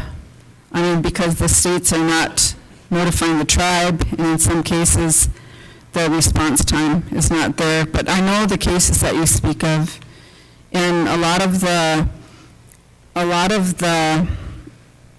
action has to come from those parents and those individuals that are under child protection are being impacted by these decisions, because a lot of the children in placement are due to addictions. So we're not dealing with just one issue. We're dealing with several issues that are causing a lot of the children to be displaced from their families. And while we did lose 2 children that you spoke of, one of them was not under child protection at all. That child was placed with the grandmother, and the grandmother actually had custody, so there was no involvement by child protection. The other child was placed with the grandparents also, and it just happened that the way it happened, unfortunately, that little child's life was lost. And it is tragic. It is sad, the infant mortality that goes on. And we're having children born impacted by meth. Because of the addictions our children are suffering, there's responsibility that the parents have to take. And we can't keep blaming a system. Yes, the system is broken, but the system is getting fixed. And, you know, like before my time, it was broken. It's been broken for many, many years. So we're making headway now by getting the ones in power. And we know that we don't have enough workers. We have a growing population, yet we still have 4 child protective service workers. It's not enough to impact our nation here, because we have a director that has to be on call, we have a foster care worker that has to be on call, we have staff that are on call that shouldn't be on call because it's not their job to be on call. And I think, well, Lorraine was the former director there. I think you understand how it is there. And I've worked in child protection in the early 90s, and there was never enough time in the day, you know, to do your paperwork, because every case involves a case plan and a lot of paperwork. And these are not excuses, but these are realities. And I feel for all of you. I feel for the children that are lost in the system. And I think we need those stronger case plans, but we need more workers. out in the field. But anyway, we have a lot of issues on the reservation. We have trafficking that goes on here, and the trafficking is only going to increase, the trafficking, sex trafficking of our children. And those are happening. And it comes back to addiction again. We have missing and murdered Indigenous women and Native Americans. And that's happening because of trauma. It goes back deep into childhood when there's trauma involved and the low self-esteem. It just one thing leads to another, and sometimes people are just in the wrong place at the wrong time. But we need to build public awareness for some of these horrendous and real issues that are going on in our community. And until we educate people about the realities of our society, the spiritual sicknesses, the addictions, all of that we're going to have these issues. And, I thank you all for coming, because children are sacred, and we do need to save our children. And we're making small steps, but as swiftly as I can, I've been involved with the powers that be in D.C. Thank you. Thank you for your time, Madam Secretary. I'm going to turn the floor over back to you, Viv. Your hand's up. Mr. Chairman, and those are wonderful words, Myrna, wonderful. Thank you. However, issues are still here. We have parents here hurting. We want something done now. I have 5 granddaughters in Pierre because of meth. I have 3 babies that were born there because of meth, and not a goddamn thing has been done the last 5 years. And I'm not the only parent. There's other parents out there hurting. Nothing is being done. I voted for you, whoever I could vote for. I'm going to make change. We're going to make this change. We're going to do that. Nothing's happened. It's been, 2 years or so? Nothing. Nothing. And I'm a little upset about that. Why are we looking at Dakota in criminal investigation? Why are we looking at that? We are a sovereign nation. Bring our people here to investigate. What the hell's going on? Not a goddamn thing. And that's why we're all here. We're tired of it. Those are nice words, but it doesn't fit well with here, because we need people to come here and say, this is what we need to change. Not down the road, not 3 months from now, but now. Now. We have to change that. We've been saying, well, we need to reorganize. Well, baloney. I'm sorry, without disrespect, but baloney. Baloney. Kids are hurting. People are hurting. Families are hurting because of this. Now, why are we short-staffed over there? Why are we short-staffed? Why? Why can't we soak money into there and make it better? Our parents, granted, are into meth. I agree with that. There's addiction issues. And where's our Dakota pride? Where are they helping? I'm proposing that we have a safe haven where parents and children can heal together. Not out there in the state world, or not out and over here or whatever. The parents need to be together to get better. We're losing. This is our people. This is our generation coming. And I'm sorry, I know you guys have a full plate. I know that, and I understand there's a lot of big issues at the federal and state-wise, but God, look at your backyard. Look at home. These babies. And I just have to say that, I'm sorry, but all these people are here for a reason. We're done. We're done. We're tired. So don't say we're working on it. Don't say that. Let's get together. Get a task force with somebody else. Say, what can we do? How can we get this money rearranged? And I know there's financial issues. I understand that. Where's our grants writers? Where's our planners? Why aren't they here finding out? Where's our judicial people? Why aren't they finding out what's wrong with the system?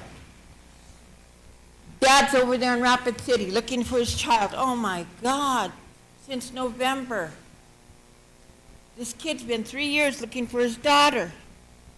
Something is wrong. And we're here today because we want it changed today. We want something done. So we do have that 5-day notice, and I apologize for any disrespect, but that, I can't hear it anymore. can't do it because I've been hearing it for 3 years. I just wanted to bring up three issues. Excuse me, can everybody hear? Otherwise, can you get up to the mic, please, so everybody can hear? Thank you. I'm going to sit on there, sit on the floor. I have 3 issues I'd like to bring up. One is that, I brought this up before at the old agency district, about 3 times. I brought it up here before council, that we should need a very good facilities for the young children so that they're not sent away and that they can be near their parents. And it's a facility where parents can come and be with them at part-time. And I'd like to see a committee that would be of elders that would work with somebody from planning that would develop a proposal that could actually, see that we have these facilities. So that's the main thing I wanted to say. And I also wanted to say that the second thing is all our SWO child-related programs should have monthly meetings where they teach parents parenting skills so that they know the damage that is being done by some of these things that are introduced to our communities. That's mainly what I want to say. Those 2 issues, a facility and a committee that works with the tribal members to develop this facility. Thank you. Thank you. Yep.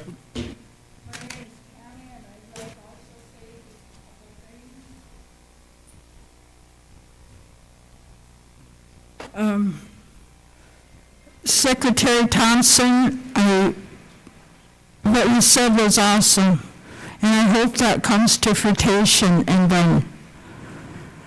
But as we're also saying, what about right now?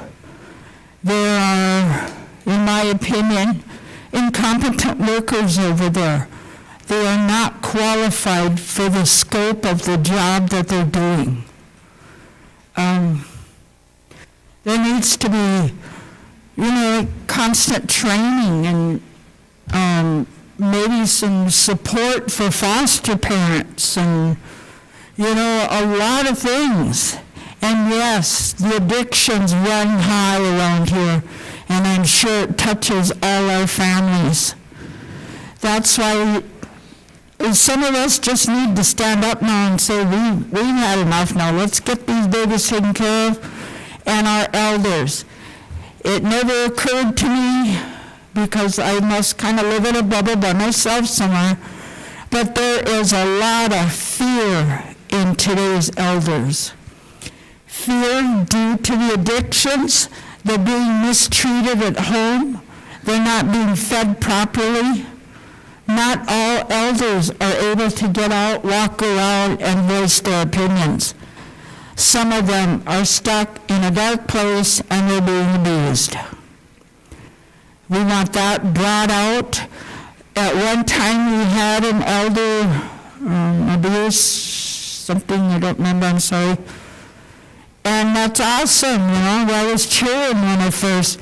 But what have they really done? What issues? Have issues been brought to council on elder abuse? Or where does it go? I don't know. But yes, we're demanding some changes done. And, okay, now I would like to speak about our Constitution and bylaws. This is our game book. And it perfectly describes how you go about things, chain of command, protocol, policy and procedures. The very first sentence, only sentence, in our preamble states, we, the system locked in Ayate, in order to form a better tribal government, exercise tribal rights and responsibilities to promote the welfare of the people, do hereby establish this revised Constitution and bylaws. In our Constitution and bylaws, I firmly recommend everybody reads this, because in a lot of our opinions, in my opinion, our executives and our council are kind of just doing what they want and we gotta keep up with them, or just be happy they're doing what they're doing? Well, kind of tired of that one too. Under organization, it states under Article 3, organizations, shall be governed by council consisting of 7 members. That's our district. Our leadership, our officers, should be backing what council says. But now we're getting leadership that's telling council what to do. And in my opinion, I don't think that's right. There's rules that we all go by. There's rules in this book we need to go by. But now we're noticing that rules have turned into a pick and choose game. Council and executives kind of are picking and choosing who has to go by what rule and who doesn't. Our chain of command states, our captain of police, Gary Gaikowski, reports to council. He does not report to the executives privately. Council takes whatever the discussion was to our leadership. And we're all supposed to work together and make things better for everybody. But that isn't happening. We need to just start going by the playbook again and doing things in proper way. That's why we have rules. Our Bill of Rights, Article 9, one sentence. All members of the system Latinate shall be accorded equal political rights and equal opportunities to participate in economic resources and activities of the tribe. And no person shall be denied freedom of conscience, speech, association or assembly or due process of law, or the right to petition for the redress of grievances. And we all know that's not being gone by. There is so much fear of retaliation around here. It amazed me how much there was. Whistleblowers get in trouble. Whistleblowers should be protected. There needs to be a check and balance system on who's doing what and who's doing a good job and who isn't also. Many of you are doing wonderful jobs on certain things, but yet we're slipping heavily on others. And our concern today is mainly the elders and our babies. And yes, addictions are thoroughly in the mix. But we need leadership, we need strong leadership to help us get to places that we need to be, either through treatments or cultural activities, religious activities, whatever you believe. We need to start working together. Even in the back of our Constitution, it lists the duties of each official. It lists the duties that council should be taking and presenting things. It's my opinion we have council members representing districts on paper, but in reality they don't represent their respective district at all. Maybe we should go back to the open council meetings where people bring their own issues. The executive sessions, I think, need to slow down. And finally, some of us are here to remind you that you work for us. You're not doing it. You're getting this little group group of years, and we're gonna do this, and this, and I'm gonna put this one over there, and, no. We wanna go by the rule book. And whatever rule or law is made, it applies to everybody. No more pick and choose, no more cute words or big words. You work for us. You're supposed to be making this reservation a better place for all of us. Not two people getting $75 an hour and another family can't find food to put on the table. That's all my opinion. I'm not speaking for no one else. But we're getting tired of it. We need action.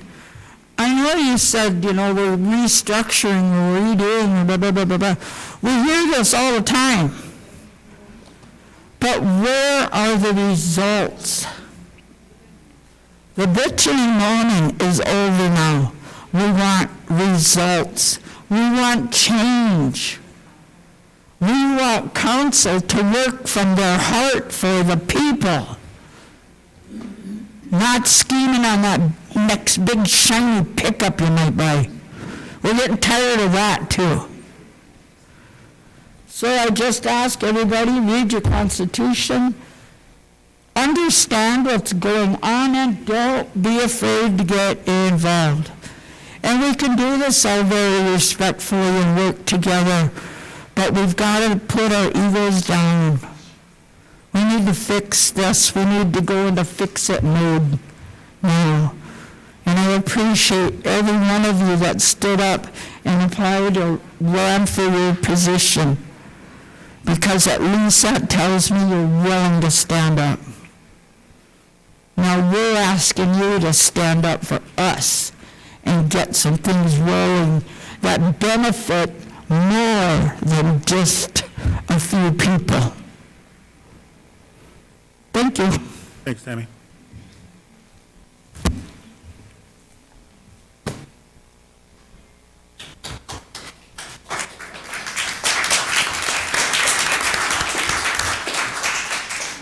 Good afternoon. Thank you for taking your time to listen to the people the way it's supposed to be. Like the ladies and the pillars that spoke before me, they are pillars of their community. So you should listen, because it's good advice. It's good to be on top of the food chain, especially when you got all the good stuff. But you gotta remember, that's a royalty that you get because the people trust you, the people depend on you. Yeah, I heard population it's rising every day. And we have a system that over here, the Dakota Pride, that's been like that since 1970 some, and it's still got the same room, same staff. How's that gonna help? They get people coming in from off the rails that should be prone to our people. And then, how many times do we build casinos and you guys approve of that? We should have the finest facility on this land, but yet we don't. And yet we're here crying to you and begging to you and asking you to do your jobs, but yet you have excuses. It's good to hear that good talk, but we have to have action. You have to walk your talk. Like me, I want to be a medicine man. I can't be a medicine man without knowing what's out there. So I have to walk out there and find it. And then what am I doing the medicine for? Because I want to do it for the people that can't get it. So that's how I walk my talk. But that's me. But what I have to say to you is about our judicial system. I am very sick and tired of the way this felon registration thing has to be going, and this child protection thing, the way it's going. It's a failure in every eyes, but yet you still try to Band-Aid it up, and it's not going to cover it. It exposes itself every time something happens, like these little babies dying. Now, our culture is our people. Our culture is what we became assimilated and acculturated for. We're supposed to live like them, but we don't. We can't. So we can't act like them. We have to be like us. We have to care about our young generations to come and fill your shoes, your home, where you come from. You have nice stuff, but not every family has that. Take time to share that with other people that are unfortunate in your district, especially you district leaders that don't get involved. I can say that about my own district leader. He don't get involved very much. But that's my opinion. That's the way I feel. I'm an elder. I'm 58 years old. And I have a stepdaughter that died in a bad, tragic accident not too long ago. Now I have 3 grandsons that are floating around. The grandmother drinks, take them away. 5 days later, back with the drunk mom, grandma driving around. Now these kids had enough. Their dad was overseas, come back weak-minded, got to take pills to stay alive. Is that the kind of soldiers we have? Is that what we're going to do? We're going to support all that stuff? He gets away more than Carter has liver pills. But what I'm after is that Gary Gaikowski. I live up at Long Hollow too. I see a lot of stuff going on up there. I'm not no perfect person myself, but you know what? I sure the hell ain't going to take alcohol, and I sure the hell ain't going to take meth. And tobacco, man-made products, but tobacco is grown from a seed. So we're supposed to do it right, right? Anything that comes from a seed is God-given to us. We're to control the animals, we're to control the birds, we're to control the fish, and we're to control everything that is in our command by the Creator. So why does someone get called on a child that children are outside playing, have no clothes on, 8 o'clock, 9 o'clock at night, and then the child police are waiting for the mother to come home. And then she's not taken from that home, but the kids are still there. So that's the kind of system we have right there. And I seen one of our tribal cops take a mother and flop her around right in front of her kids. And I think that's just wrong too. Because there seems to be something going on up there at Long Hole that's a lot more different than the other districts. I don't know, but to me that seems a little more. There's a lot going on up there. A lot going on up there. And I think if you guys don't understand, maybe you should go out and start visiting your districts. I think you should be more involved with your districts because you should be responding how we're telling you already. You should already be ahead of the game. But it's not like that. So our 2 elders here are leaders. They got something to complain about. They give you a 5-day notice. But when you have Gary Gaikowski dealing with something, it's not going to get done right. There's favoritism going on there. You need to get rid of that guy. He got voted as a sheriff in the Lawrence County. What did he do? Put his tail between his legs and came back to the tribe. Easy money. Sorry, that's all I have to say, but you guys got to do your jobs.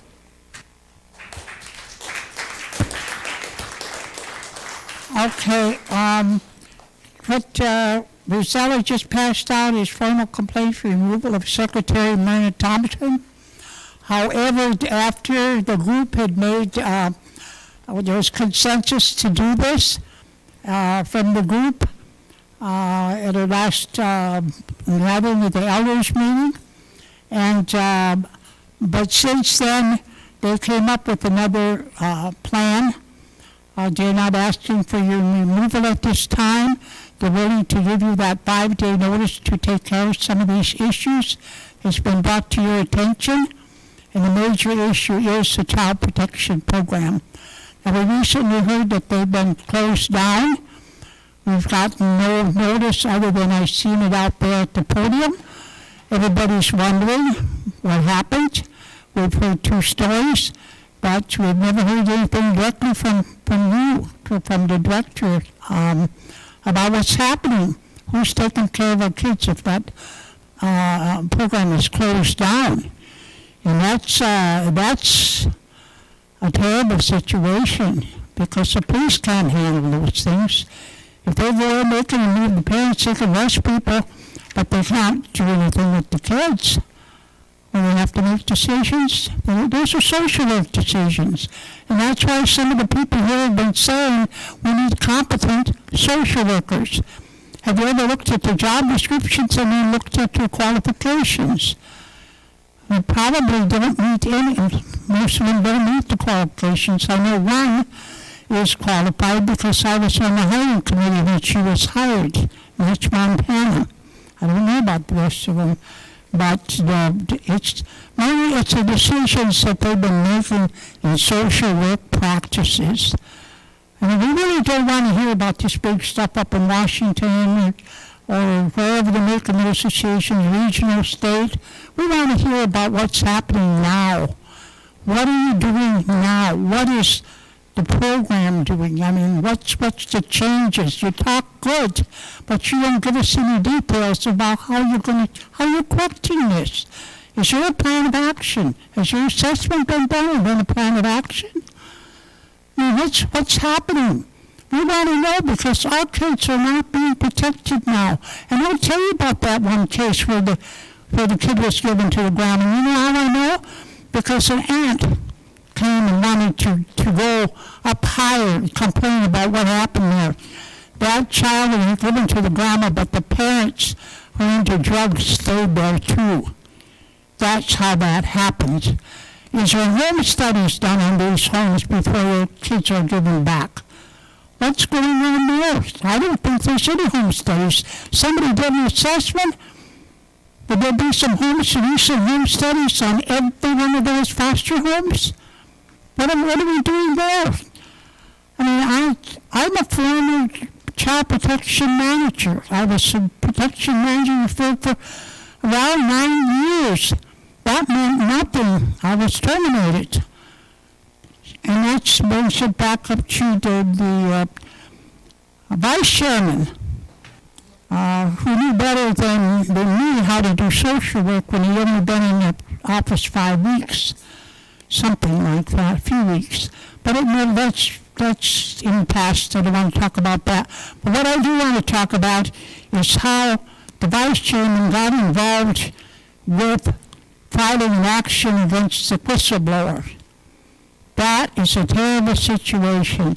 2 criminal charges against the whistleblower. Now, how did he get that information from child protection? How? That's a good question. There needs to be some, I don't want to hear any defense of anything. I want to... Oh, please.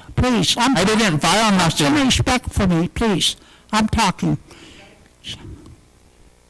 I'm still talking. Okay, so that's a fact. I don't tell, I don't make any allegations here that are not true.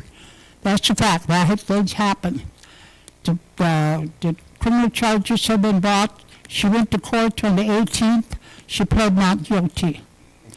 Now, those facts are going to come out. That's all I'm going to say about that. Now, let me go on with the rest of this, please. Okay. And then if she wants to talk, then I don't want to hear it. Lorraine, I'm going to give it to the vice chairman for rebuttal. But for the people that are listening out there, they ask you to kind of move back from the mic a little bit because you sound a little muffled. That's coming from the people that are online. Thanks. To do what? You know, Lorraine, I agree with you. That is fact that she's being charged. But I didn't file nothing. I didn't do nothing with her. I have nothing involved with that being filed. You can look at all the court papers. I have signed nothing to take her to court. That was from our tribal prosecutor, not me. But they have to have a complaint from somebody. Not from me. I have nothing to do with that. Okay. So I appreciate you not getting me involved with that when I have nothing to do with what that whistleblower did, or I don't even know what she did. Somebody that was in the courtroom said your name was the only one that was mentioned by the prosecutor. I didn't say nothing. That information. So they need to check their facts, because if they see my name signed to something, I'd like to see it. I'd like to see it too. Yeah. Okay, now, so that's been put on hold? They're not asking for your removal at this time, Myrna? Madam Secretary. I just wanted to address the Child Protection was closed due to COVID. They're frontline workers, as you know, and 2 of them tested positive in the past, and then another one tested positive, which caused me to have to be quarantined also for 10 days. And so, yeah, while they were closed initially, the tribal police did take on that role just for a couple of days, but there were 2 staff in the office. And Jay Adams is Jay back there? You were in the office most of the time, right? Yeah, so he was pretty much holding down the office. And he was on call, so the calls were coming to him to respond to. And I guess thank you for that extra time. Just for the record, I guess, the whistleblower complaint that came in was not addressed to me. I did not ever receive a copy. I've never seen it. It was given to Chairman White and to Shannon White, and that's documented. So I had never seen it, so I don't even know how I got pulled into the mix here. So, yeah, it's not factual. But I will take all that under advisement and respond accordingly. Thank you. We really want to get things to change for the sake of our children. And you mentioned that you care about our kids too, so we want to see some action. We don't want to hear talk anymore. Investigations should have been done a long time ago, and I think you did tell the people here at the council meeting at one time that one was going to happen. Did it happen? Investigation for child protection. They're going to do a deep dive, is what they called it. They're going to look at, do an analysis, an assessment of the record keeping, the state, because they are funded by the state. So they have to have all the same records that the state has, and the state does come in twice a year and do a program review, and they've passed. So, but because of what my issue with them and what I'm saying to them is, I don't want to lose our children to the non-Indian, to the state. So we're trying to save our kids by getting all the DSS across the state of South Dakota looked at and get them educated on cultural sensitivity and on the ICWA law, that they need to notify the tribes, the tribal courts. Yeah, I think our ICWA staff person really needs to, that position needs to be looked at, because I've been getting calls from people that are coming under other court jurisdiction under ICWA, and they're telling me that they get a phone call maybe. Mm-hmm. She doesn't attend personally. She doesn't, the last 2 hearings of the last case that they called me to be, asked me to be an expert witness for them in that case. And so I participated, and that's true. She didn't come. She didn't appear, and she needed to.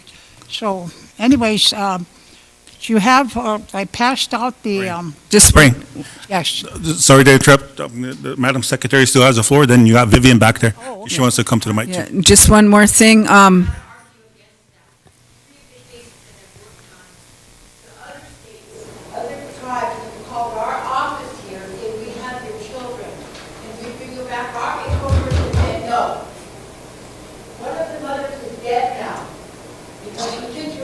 She ran all over this building trying to get help. And our ICWA person said no. And the other one is, we have a grandma and mom here, auntie. Why isn't that case being done? That office in Pennington County called and said, we have your children here. Will you come and get them? Our office said no. Now they're being adopted by the state. So that's one of the issues here. My God. You say if we're taking care of baloney. not. We've got children out there now. Let's get that to work then. Let's clean it up. God forbid any one of you have children or grandchildren out there. God forbid that, because it's heartache and it's pressure and it's nowhere to turn. So I want you guys to help that family one-on-one. Go get those babies and bring them back. They're in Watertown getting ready to be adopted to the state. The tribal members in that office said no. I mean, so seriously, think about it. Thank you, Vivian. Thank you. That's my passion too, I can tell you. And I have intervened in Watertown DSS for a grandmother. And it's, what's good right now is our judge wrote a grant and she did get funding for an ICWA attorney. So we don't have anybody hired yet, do we? Hi, everyone. I'm Chief Judge Jerry. I concur with you. The importance of an ICWA attorney is vital to the survival of the tribe and the sovereignty of your tribe. I concur with everyone. It's an absolute must. You have to have more intervention in state courts or you're going to lose your kids. I secured $163,000 for an ICWA attorney. I met with Secretary Thompson and Vice Chair about it as they're over the court. And I shared this information, and Secretary Thompson was extremely excited about the idea of an ICWA attorney for the tribe. We just need to get that position filled. Chairman, I'm sorry. That is wonderful. Great job. However, our coach are 40 years old. 40 years old, 30 years old, 20 years old. And what are we going to, the judges, their hands are tied because they can only go with what the law says in front of them. And we need to protect that. We need to make those changes. We can get all the attorneys, we can get all the funding, but if our laws keep us in 1970s, there's nothing that's going to happen. If we have judicial members, nothing's going to happen. So that's the other facet of all of this. We need a new judicial committee. We need to protect. Our nation is only as strong as it lost. We're 40, 50 years ago. I mean, we're old. Come on. That's all I have to say. Lorraine? Oh, you got, okay. My name is Barbara Hill. A lot of you might not know me because I moved here only a year and a half ago. I live in Barker Hill, and I don't know much about anything on this reservation, but I do know what I see. And I have talked with housing. Housing told me to call the police. Police told me to call housing because there are 5 homes on my one block that are selling drugs. The one people across from me, and I keep telling this to people, I don't know who to go to because they're telling me passing the buck. But across from me, there is a meth house right there. People in there are always asleep. There are children naked running in the streets. I picked up one off the middle of the road naked. This house I've had to save those children since I moved here. And I also tried to call in a party or a break-in. I thought it was a break-in down the street. Well, the next morning I woke up, my tires were slashed. The police came, took a picture, and I gave them the name of someone that somebody said they saw that person do it. Nothing. They did nothing.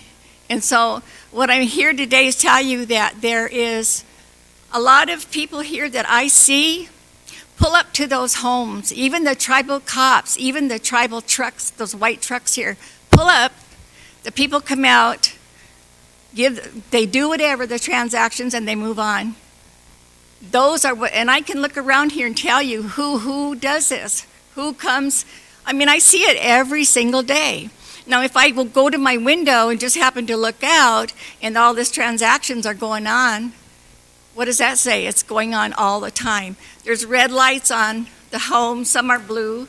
Those are drug homes. Cops will pull up there, get something from them, and drive on. Nothing, they don't do anything about that at all. And it just was the other night also. And that's all I have to say is that there are children that are not being taken care of or supervised. And I keep them in my home, give them to the cops, and the cops take them right back to their parents. I don't know what to do. It happens about like once every 2 weeks.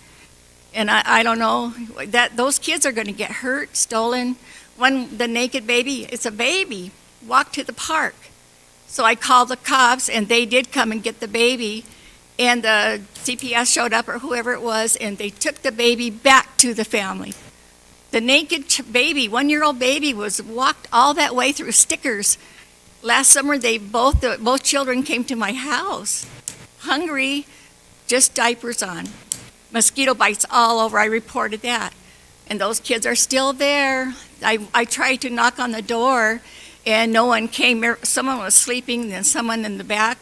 There was a 6-year-old child. She ran to the back and brought somebody to the front. And I had to walk in the house to try to wake somebody up. And there was a child, 6-year-old child there. But that is going on daily, just to let you all know that it's happening right in front of our eyes. And the police, housing, I don't know what to do. They're passing the buck. And I know I'm going to have, because there's some people in here that do buy drugs on our street. I know them, I see them. And I know there will be retaliation. And I'm 70 years old. And I don't know any other way but to report to the police. Even if they're not going to do anything, I don't know what to do. And I don't know if they report their, log it in or anything, I don't know. But the cop actually did grab one child, and another cop grabbed another child and took it right back to the home. The baby was naked. And the last week, the baby was naked, sitting in the middle of the road. Now, if a car turned, they would have ran right over that baby. So I had to lift it, and I can't lift much, but I had to lift that child up and take it to the house. I don't know what, short of picking them up and bring them to the police station is probably what I'll do next, because they're not being investigated as far as I know. I don't know if the cops reported that to CPS or what. But I know everyone's related pretty much, because as soon as I make a phone call, bam, something gets done. There's someone running out of a house or something. So I know the cops are related to whoever. Somebody's picking up the phone and telling them, hey, you better get over there. I know that. But I was also afraid of coming in front of the council because of that retaliation. And I have a grandchild I'm raising, and I know that I have to protect her, so I got to have you log it in, Myrna, and do something about that house across the street. I don't even know the house number, but that's the main house. Pardon? Where do you live? In Barker Hill. Barker Hill? Thank you. There's a lot more that goes on in Barker Hill, and I know a lot of you know what I'm talking about because you go there. And it needs to be, something needs to be done that on one block, and it's just amazing to me how it goes on. And I'm from here, but I've never lived here, only a couple times, and I've been here a year and a half, and all that since last year. Since I moved there, all that's been going on. But just to let council know that there is problems right now in front of anybody from housing there can come and talk to you and tell you what I'm telling you now. Thank you for coming forward. Thanks, Barb. Lorraine, anything else before we move on to our agenda? Yes, the last issue was the formal complaint for removal of Vice Chairman Edmund Johnson. It's laid out in, let's see,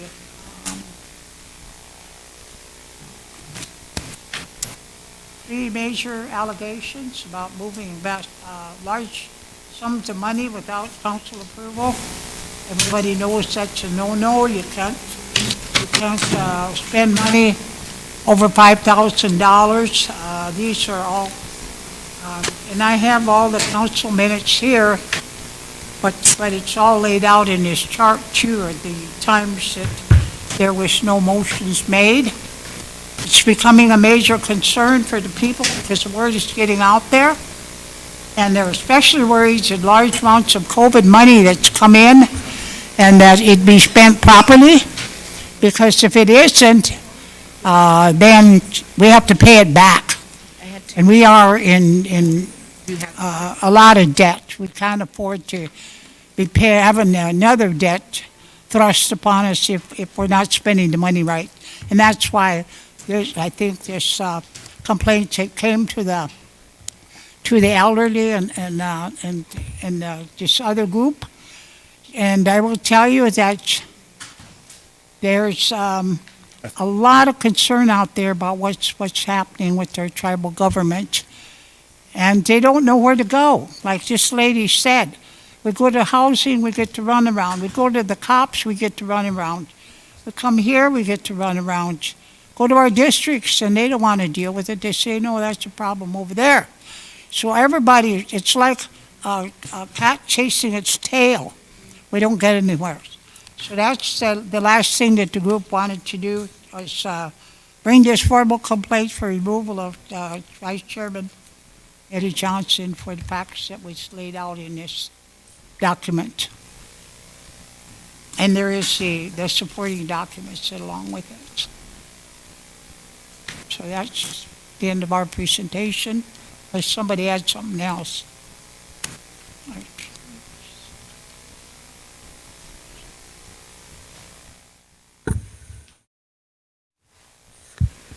Good afternoon, everyone. My name is Michelle Farmer.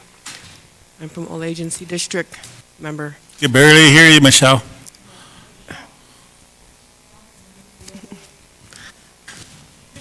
I am from Old Agency District. My name is Michelle Farmer. I live up in Long Hollow 2, and I'm the security guard up there. And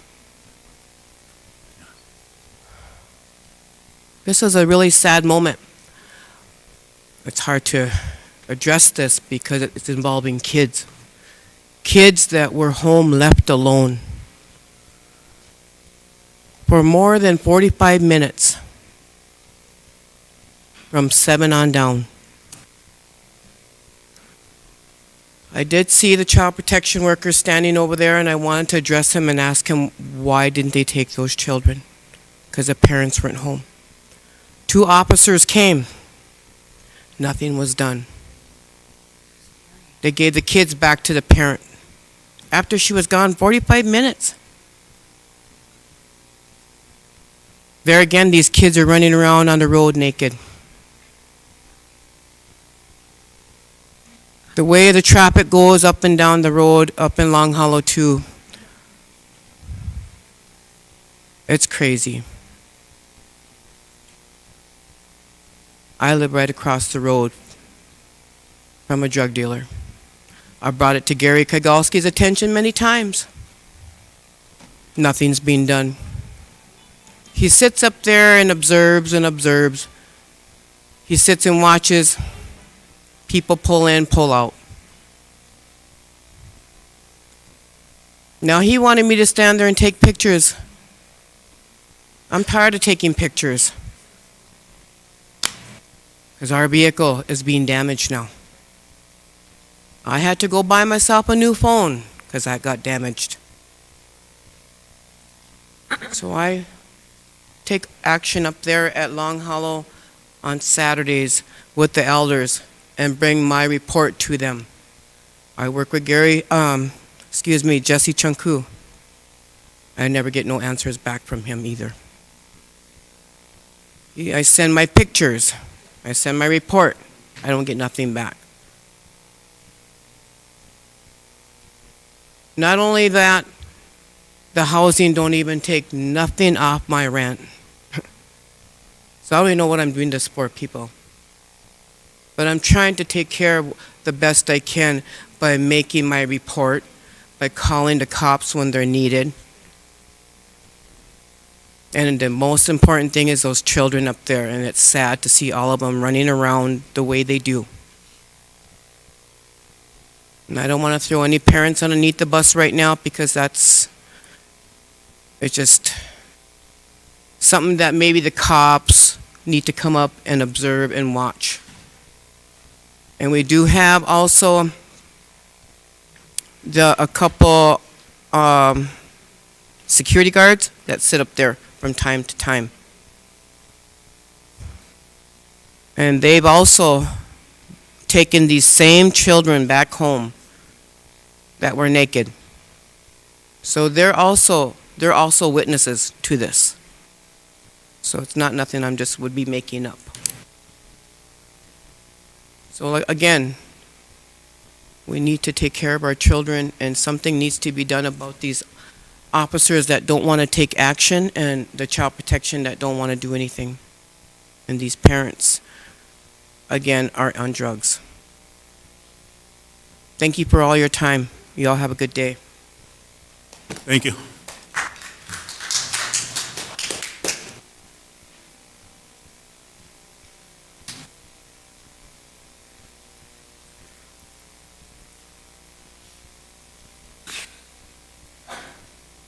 Hi, my name is Darla Bars. I am, this is really hard for me, so bear with me. I am sitting here for my brother James Cleveland, who lives in Rapid City, who's been fighting for his grandchildren since last November. To begin with, he tried child protection here to get help. None whatsoever. They kept turning him down, kept lying to him. They kept telling him, you need a bigger house. You know, he's got 4 grandchildren already, and he's trying to get these 3. So he got a 5 beautiful bedroom house in Rapid City right now. And Evelyn was supposed to go up there and do a house check on it, and she never had. She lied about it and said she was up there twice. There ain't no way my brother was going to miss them meetings. So Evelyn lied about that. I'm sorry. I'm talking about Evelyn right now. My brother cries, you know, for his grandchildren. He's been fighting every day to get them back, and now they're up for adoption. When is somebody going to start helping him? He called my mom crying.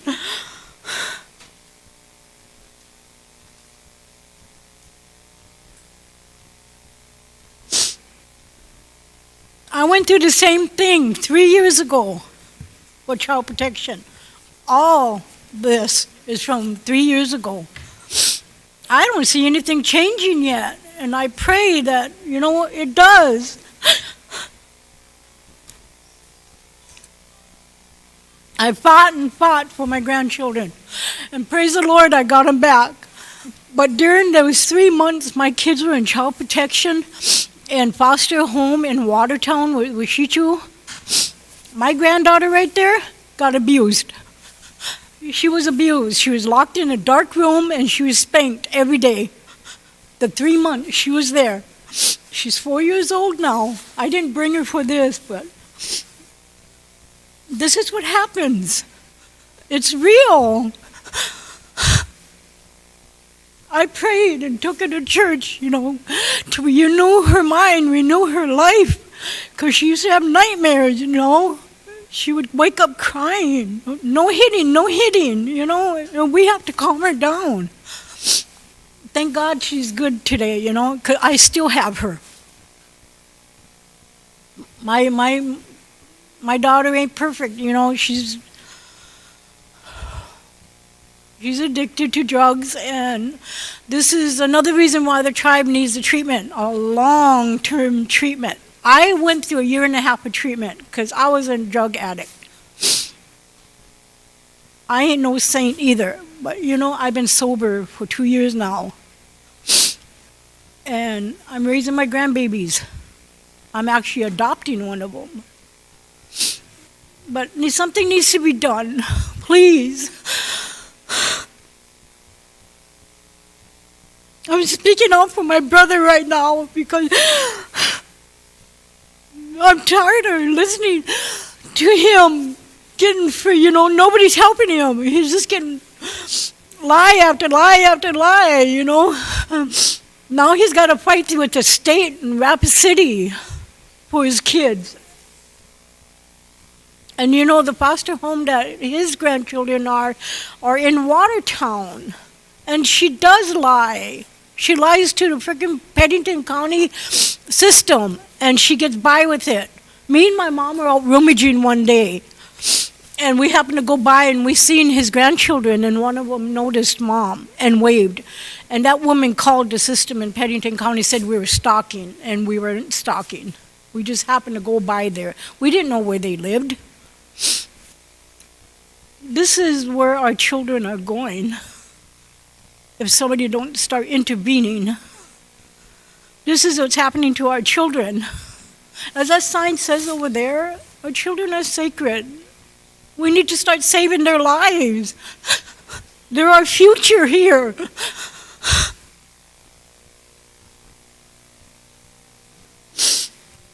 Like I said, I've been fighting. I will fight to the end for my grandchildren.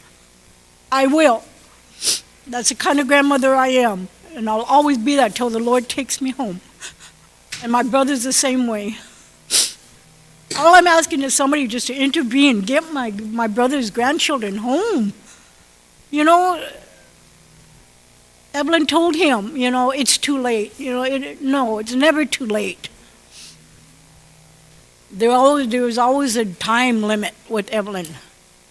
Always a time limit. There shouldn't be with our children.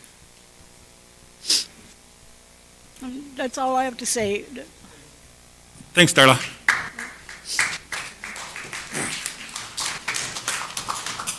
Yeah, Kush back there. Can you come forward? Marlis, you're up next on that mic over there. And I appreciate you guys wearing your face masks here because that COVID issue is real here. We need to protect each other.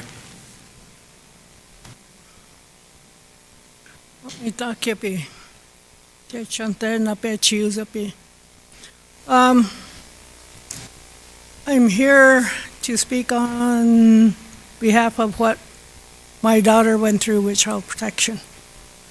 And it wasn't good. This started with her in 2017, October of 2017, when they had child protection first. When she first had contact with child protection. And it started out with her daughter, and then it went to her son. And it just kept progressing. She did everything that they wanted her to do. She went through parenting classes, which they said, go online, do your parenting classes, and we'll pay for them, which they didn't. She ended up paying for her own. And I don't know how many classes she went through. Drug test after drug test, and they came back negative. And they wanted supervised visits. So when they brought her children to the child protection office, she had to go, I think, across the hallway or something, do a drug test before she got to visit with her kids. Came back negative, so she visited with her kids. Visit was over. She had to go back across again, do a drug test. Came back negative. So she was being put through a lot. But yet she kept fighting and fighting. She wanted her kids. And she kept calling child protection, the workers. I think she went through every worker in child protection. There was a couple of them that were willing to help her. And it seemed like when that came about, then somebody always intervened and they gave her another worker, and that worker didn't want to work with her, didn't give her the time of day. And she had 2 children. And she fought. And it was in October of 2018 when they took her son away. They took her son and they put him in a group home in Rapid City, where it's way out in the forest, whatever. Nobody within about a mile, 2 miles within that group home. And that was exactly where that little girl was taken. And he was there. And we didn't know where he was. They wouldn't talk to us. They wouldn't tell us where he was. She wouldn't say. And I've got documentation from a couple of foster parents who wrote up something and told us that when they got my grandson, they told the foster parents, do not tell anybody that you guys have him. Don't tell the parents. Don't tell the mother. So the foster mother said, well, how come you're not putting him with the grandmother? And she said, no, we don't want him with the mother side of the family because we're keeping him away from the mother. And my son came, did paperwork to get him, but they wouldn't give him to my son because they wanted to keep him away from my family, her family, my daughter's family, us. So they penalized us too. And they put her through all of this. And not once was she charged with anything. The judges always gave her physical custody of both of her children. But yet, child protection never honored that.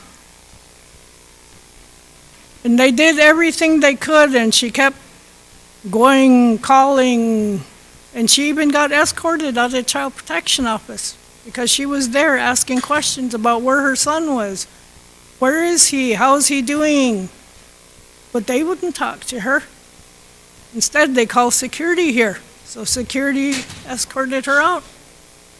Said she was causing a commotion in the office, so they escorted her out. And then there was a time that I went with her, but they wouldn't talk to us either, even when I was there. I don't know how many confidentiality papers I had to sign, but yet they wouldn't give us any information. So it was getting to her, and I was getting calls 2, 3 o'clock in the morning. Mom, what can I do? What should I do? What do I have to do? And I told her, I said, just keep fighting, my girl. Something's going to happen. And it was in March 23rd of 2019. No, it was in February. We had a meeting with Myrna and the child protection. And it just took that meeting there, just that meeting. And then child protection said, well, come to our office and tell us when you want to go see your son. We'll help you. We'll give you the money to go. That's all it took. But from 2017 to 2018, nothing was done. And when she finally got to go see him on March 23rd, this is the part that, really hurts me, because that was the first and last time she got to see him. Or in 5 months, that was the first time. And she died a week and a half after that visit. So she left behind 2 children who she didn't get to be reunited with. I have I have my grandson with me. And the father has her daughter. And, this is what they put her through.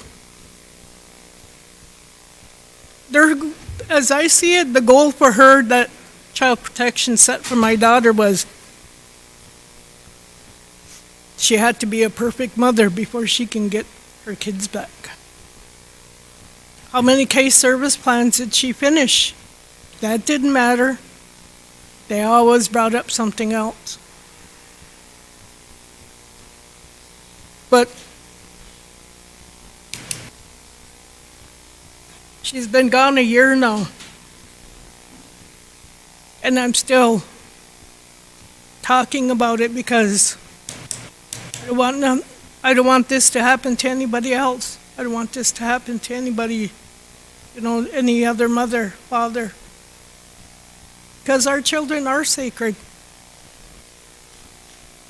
And we have to be the ones to take care of them. And there's a lot of grandparents who are taking care of the grandchildren because of all the drug addictions that are going on with the parents. But let's get the parents help so they can take their kids back and take care of them. I was in the system of child protection with my own kids, but the child protection was never like it is today. When I was in there, the workers came and seen me every week, wanted to know how I was doing, what I needed. Do you need to go anyplace?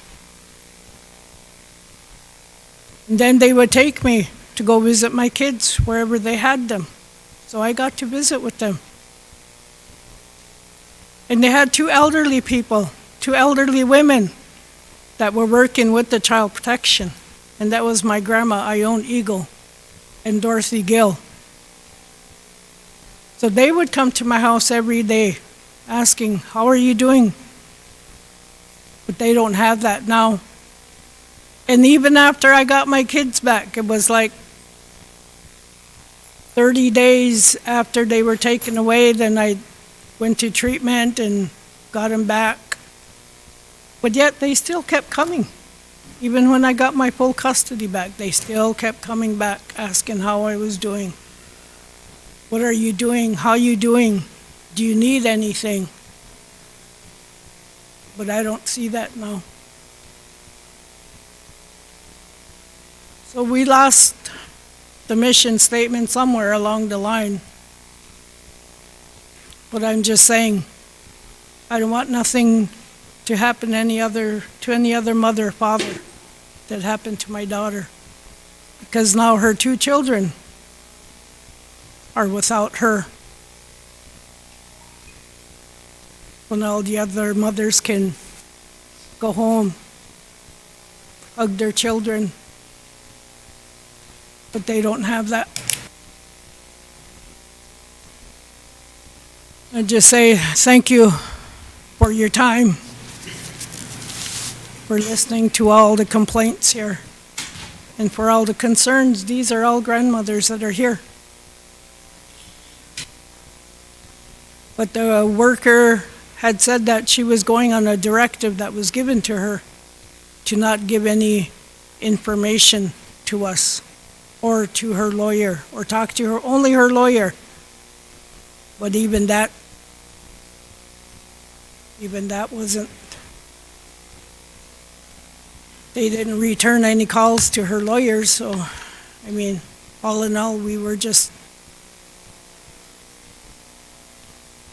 I don't know, her whole family was penalized for everything that was going on. And me as a grandmother, they violated my rights. And her as a mother, they violated her rights. Because the goal that they set for her was, you have to be a perfect mother before you get your kids back. And nobody is a perfect mother. I'm not. But thank you, Pidamayapi. Oh, Wopitatanka. Thanks, Marlis.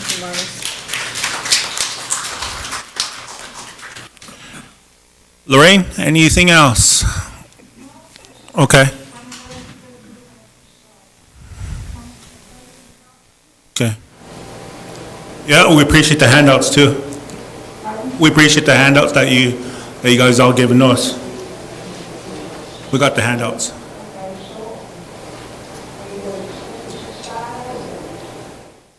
We're gonna look at it, Lorraine. Yep.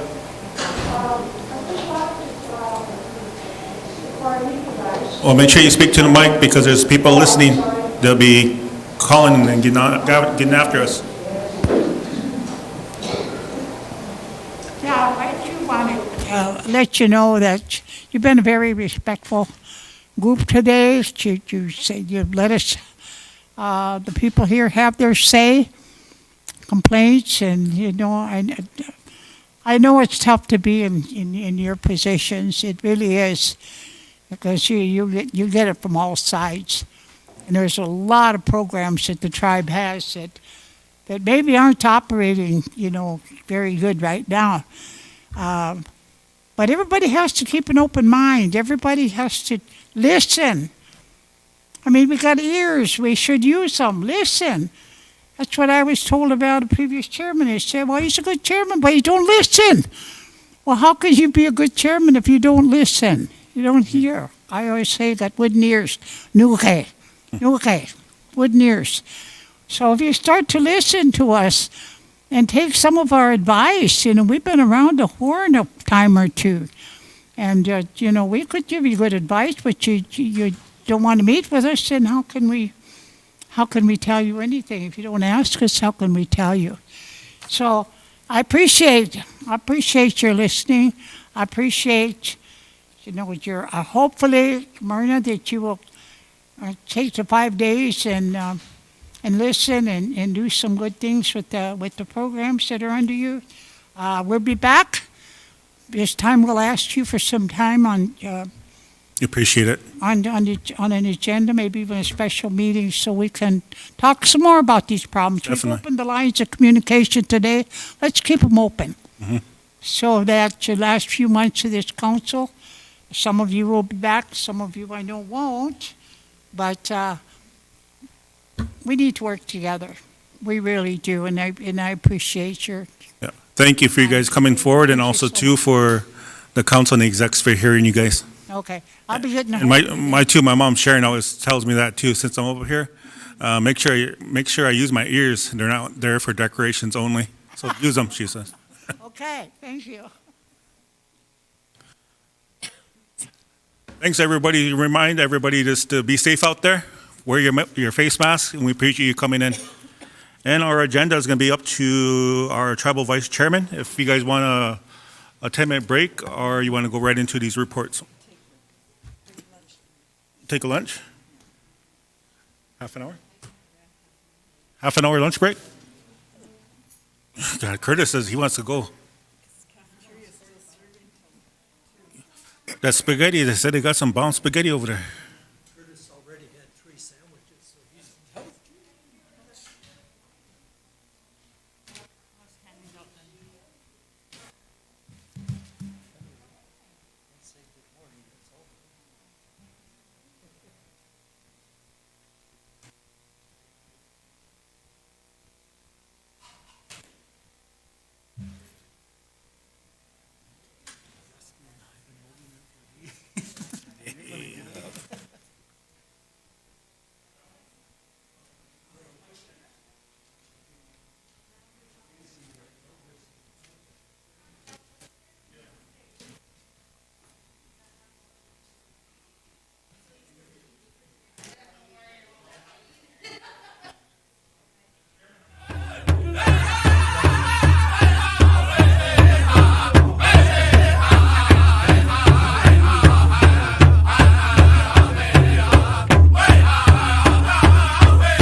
nationhood song for each and every one of us.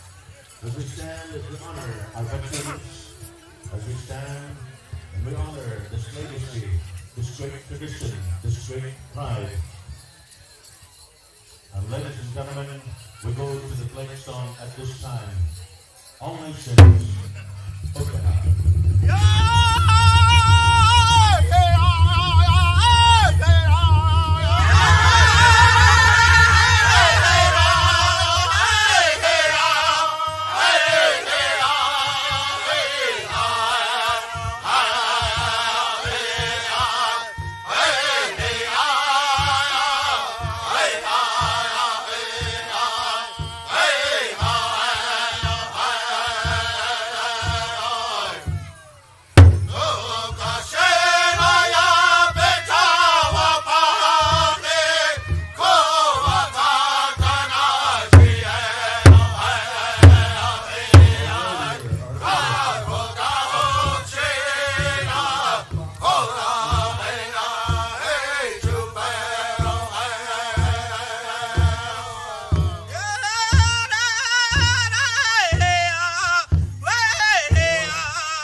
Back to song number 2, Eagle Feather. Hook the house.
Traditional, we're set to go. Dakota Hook time, we're turning over to you.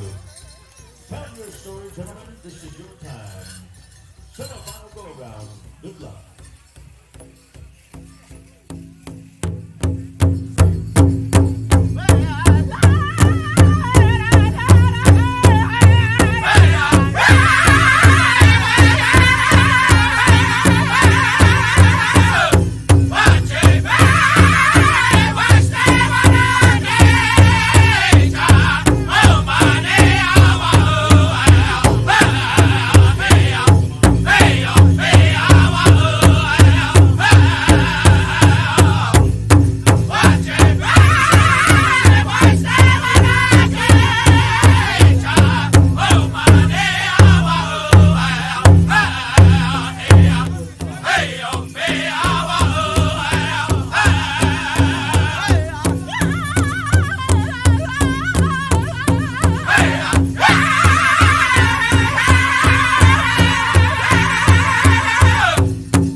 to your senior men's traditional.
We got some sound over there to the Mandarin singers. We're ready to go. It's showtime, ladies and gentlemen. Let's see their names for that side. Here we go. Mandarin! Let's see that. Showtime.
Come on, here we go.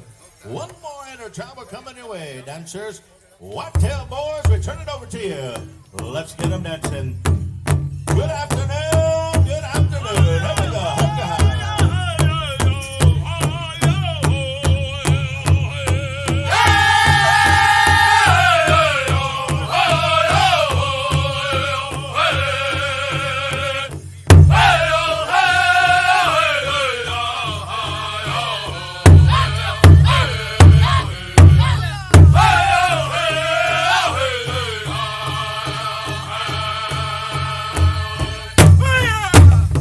Hey!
head singing judge is going to come and see you.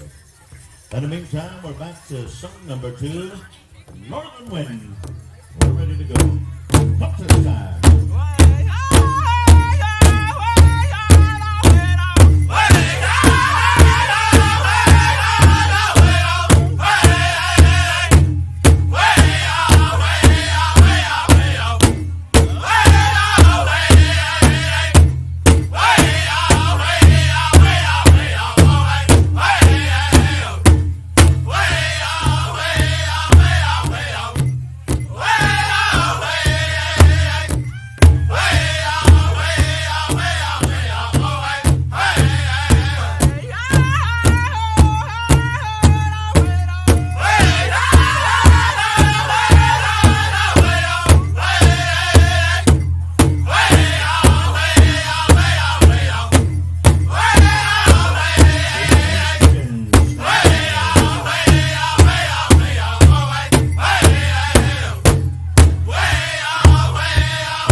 There you have it, folks.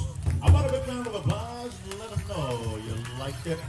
Let them know we appreciate what you saw here tonight. Contest on the floor.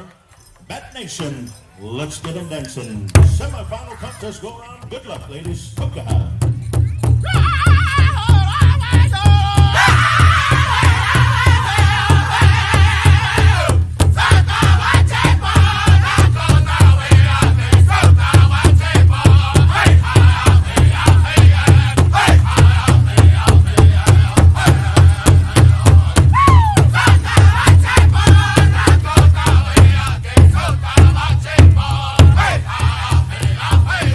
Hey!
set to go.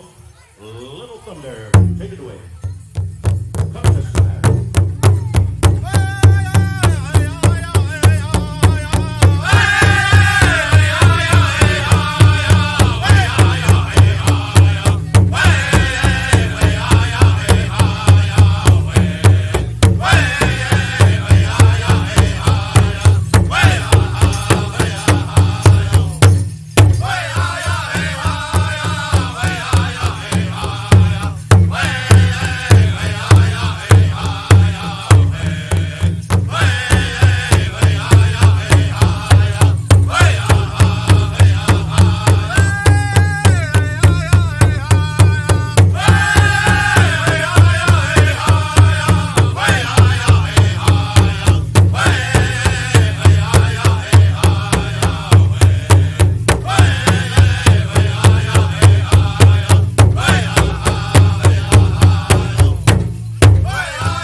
Shoot.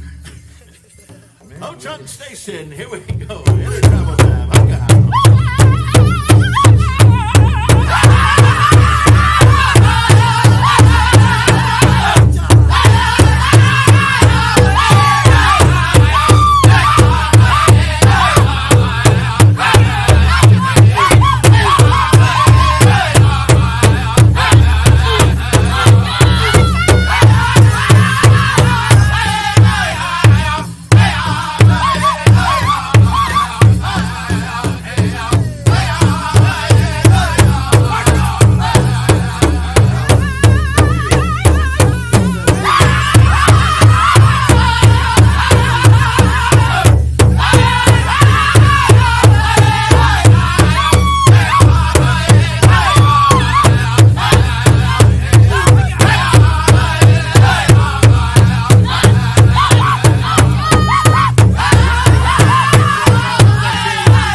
and thank you, dancers.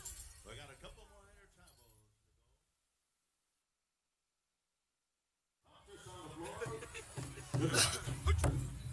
This is your semi-final program.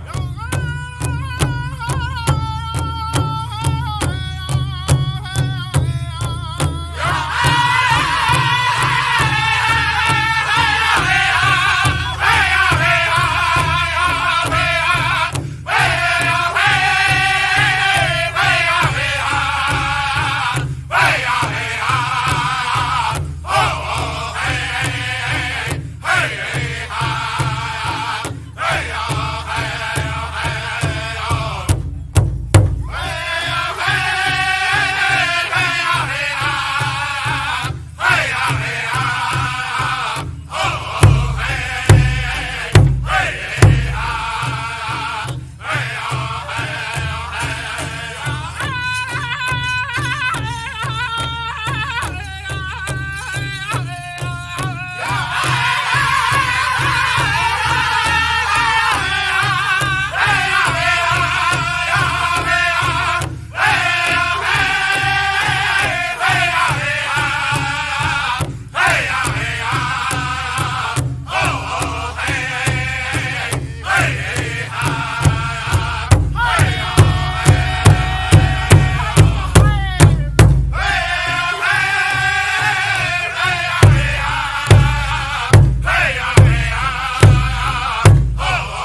we are calling home for these next 3 days. We are on the second day, so at this time, ladies and gentlemen, we go to our grand entry song. Ladies and gentlemen, for those of you that are able, 850 dancers will be coming into our arena.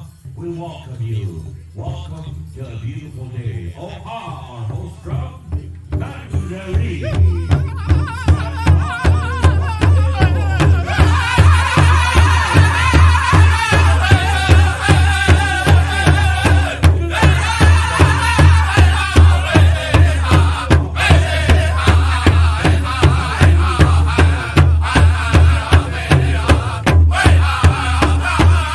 Gotta be a exigent or a justification to it, for the record. Yep. Then it should Time be here. crunch, Unless you get to the keyboard and come back during your report. You're still on the agenda. Sure. Do you have enough time to do that? Yep. To get it to the council? And Mr. Chairman, I'd like, just to, and I'm not sure if you're aware, but we've been, as council, and I think, like Travers even passed the motion that these type of things have to go before your executive before it comes here. So we need to make sure that that's happening. I did touch base and send an email last week to Verlin and Myrna. And then Verlin just advised me to come before council today at 11:25. Okay. Just so we know that this is all, your executive is aware, and I realized you were out, Myrna, so. I believe they were aware, right, in your office? Because I did send the email. Oh, okay. I did, you and Verlin, and CC'd Manager Mark in it. That was last week. But yeah, I have no problem writing up that proposal and bringing it back before the day's end. Because you're on the agenda later.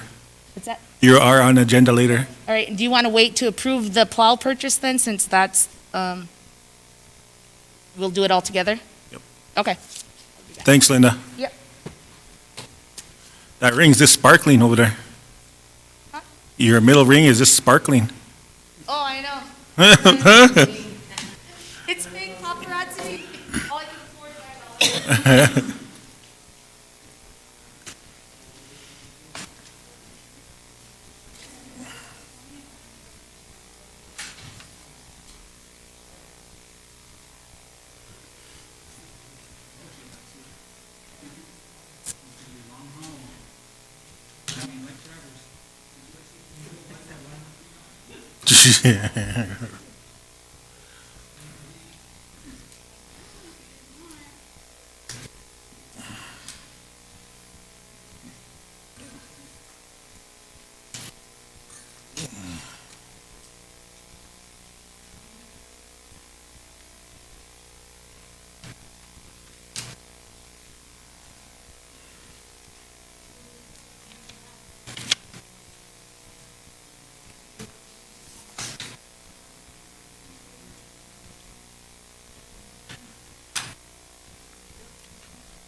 Can you be there for my program manager meeting next week? Yes, I Okay, can. thank you.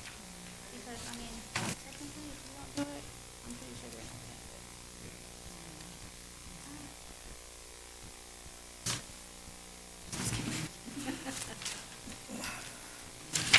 it. Going back to that McCabe, that was the budget for 18 Gs.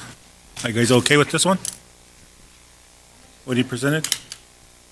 Do you remember what McCabe was? Coming out of your budget. 18,000. Fees and billings in the back, it says 18,000. We will bill 50% of the fee when,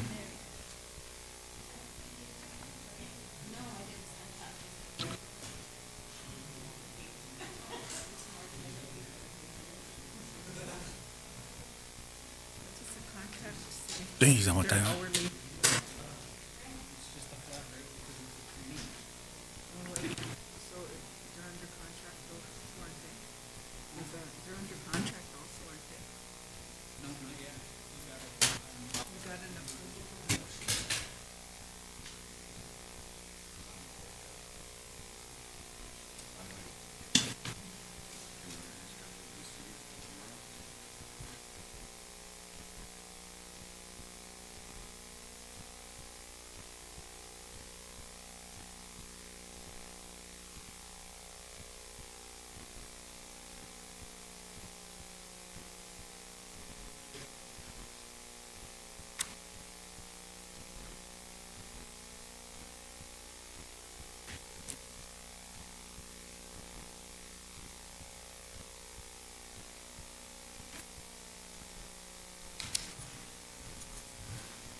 If you want, I can present it tomorrow and we can have in-house legal drafted up into our language.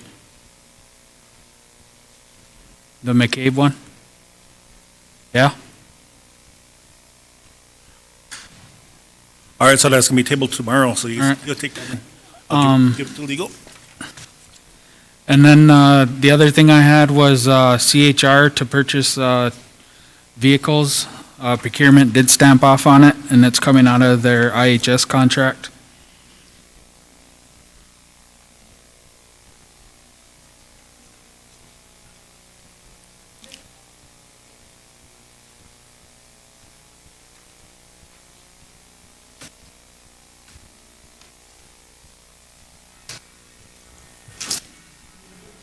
Yep, motion to purchase. Is there a motion to purchase? So moved by Iagapta.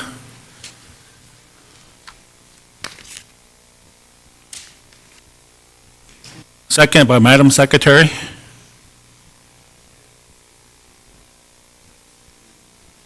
Did you mumble that question? Okay. Rick Travers.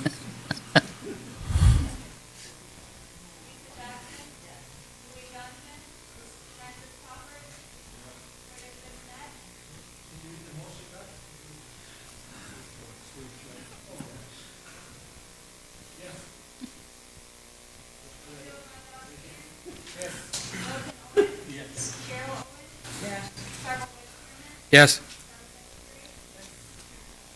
Thank you, members, council, and EZACs.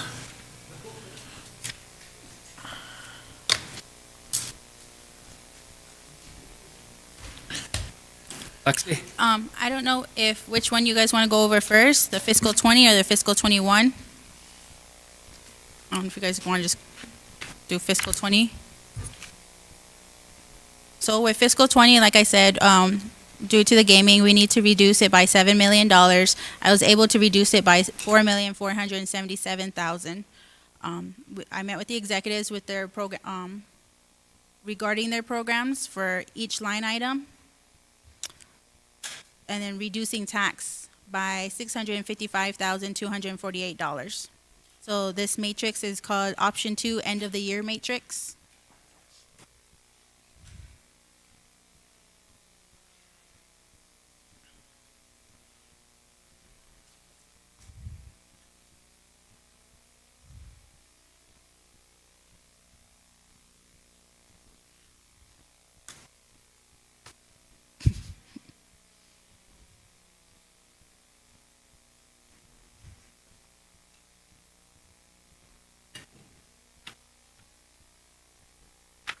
If you do want a list of each program of what they were going to be reduced by, I do have a copy of that for later if you guys do want a copy of it.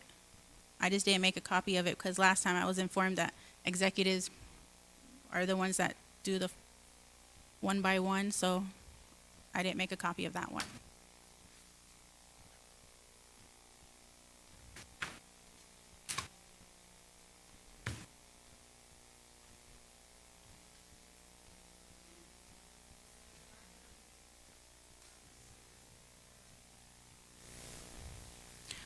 Like I said, right now, because of gaming, we're negative $7 million. Some of our programs did lay off employees, so this did help us be able to cut some of our programs. And then due to the freeze, that helped us. I don't have the exact number. Greg has that exact number, but I did work with him on how much we did need to cut. So we did sit down with the vice chairman twice, and then we sat down in the executive committee with the executive committee last 2 weeks ago, a week ago. I'm sorry, I forgot. And in that meeting, Lisa, the reason why we don't have the exact numbers is because executives did a memo to have all programs turn in their bills from the year, so we can get that number. So you just need, for starters, us to approve this initial minus 4 million? Reduce it by $4 million. Other ways, if we don't take care of it in fiscal 20, we're going to end up taking care of it in fiscal 21. And so.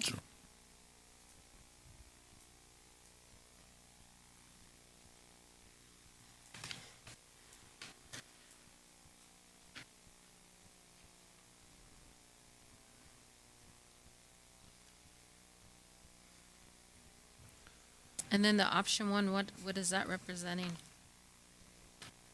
Option what, I'm sorry? The option one, what is that? The next one is option one for fiscal '21. So with this matrix, I'm asking for you all to approve all federal grant awards, indirect budgets, program income budgets, and the required matches that we are required to pay. So some of our required matches would be our early Head Start, our food distribution, our new COPS grant with law enforcement. So those are some of the those are the only gaming budgets that you have in here because we're required to pay it. But otherwise, until council makes a decision on our gaming and tax for fiscal '21, if we're going to be taking in 26 million, 24 million, or by a certain percentage, I'm not touching gaming or tax until then. But we are going to start our new fiscal '21 budgets with no budgets.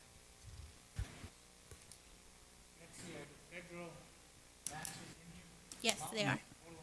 Yes. These are the numbers that we know for sure for next fiscal year. Yes, I met with them for with the program managers because when we asked for their fiscal '21 budgets, they informed me that they are required and we do take the paperwork as the compliance office also. So.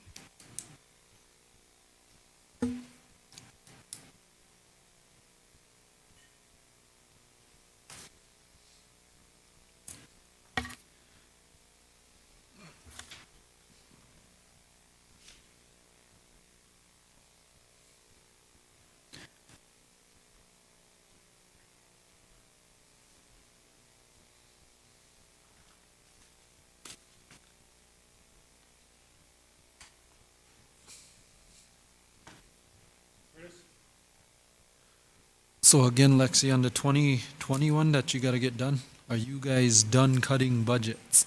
Huh? Are you guys all done cutting them?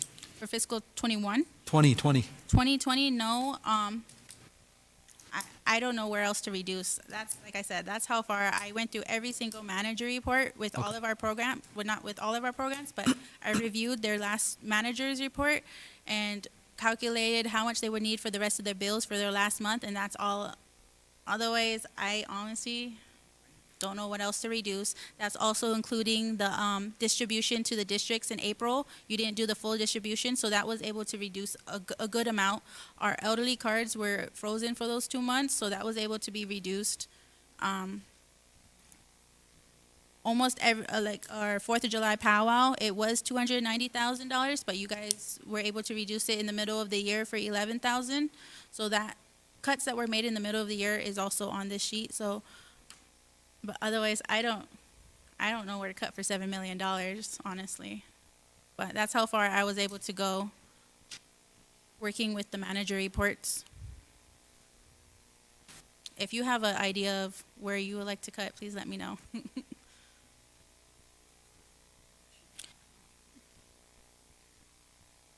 Your salary?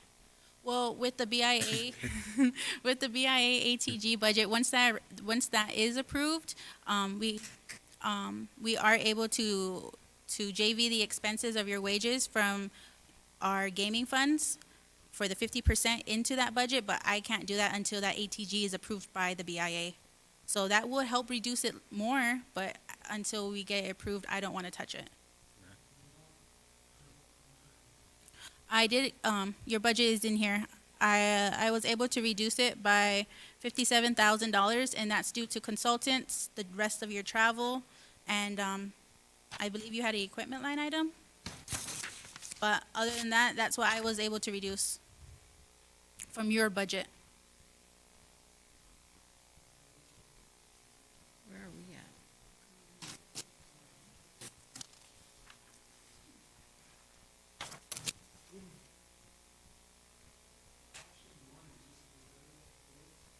Option one is just for fiscal 2021. That's moving forward because I was supposed to have this presented to you by August, but due to COVID and everything going on, this is my first option. I usually present 2 or 3 options, but like I said, until you guys make a decision with our gaming and tax, I didn't put gaming or tax budgets in here.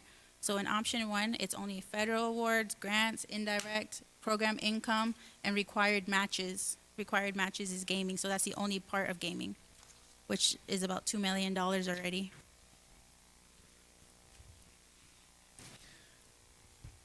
If council wants to wait on the 2020 budget cuts, that can happen because Lexi's going to be meeting with the execs on Thursday to go over budgets for more cuts.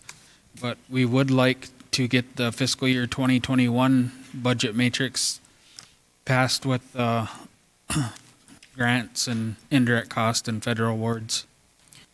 Mr. Chairman, I'll make that motion to approve option 1 for fiscal year 2021 budget matrix. So moved by Gapta, second by Haipa. Question by Tokunawa. Yes.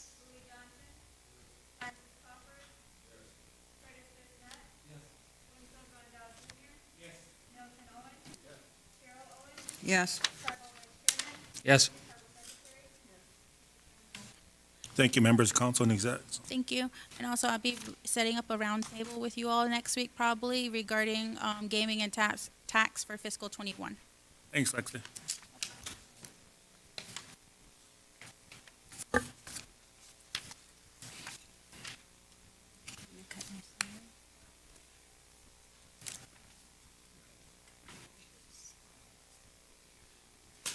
Last thing is,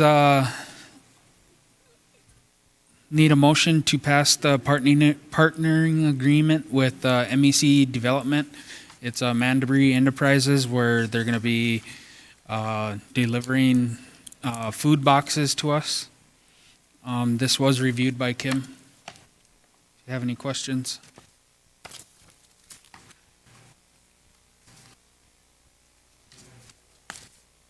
None. It's free. And if we incur any costs, they'll reimburse us, correct?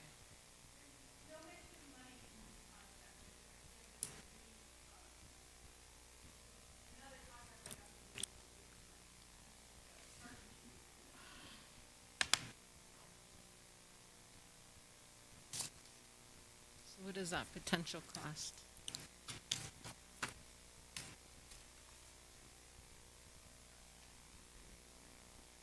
Give it a show. And this is what the trucks will be pulling on, What's the food boxes. What's the potential cost?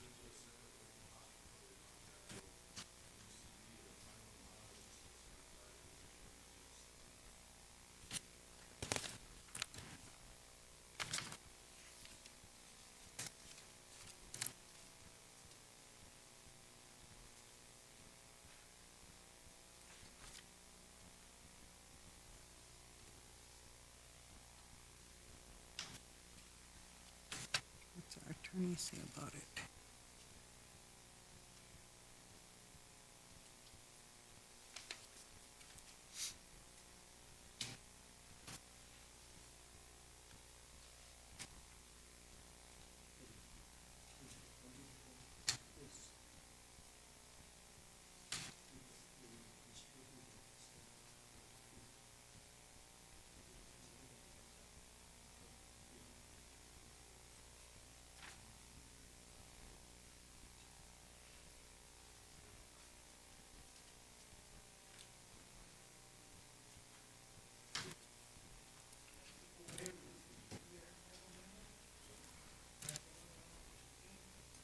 Yep.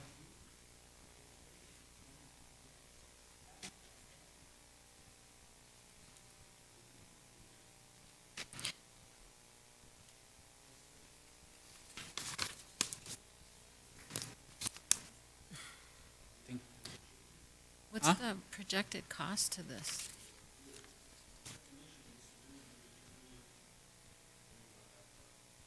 Where you at? On the next page.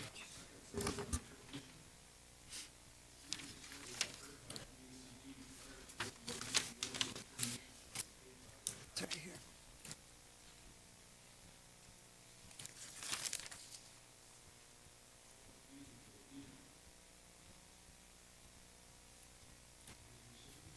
We didn't, it wouldn't be anything. We haven't done anything with them yet.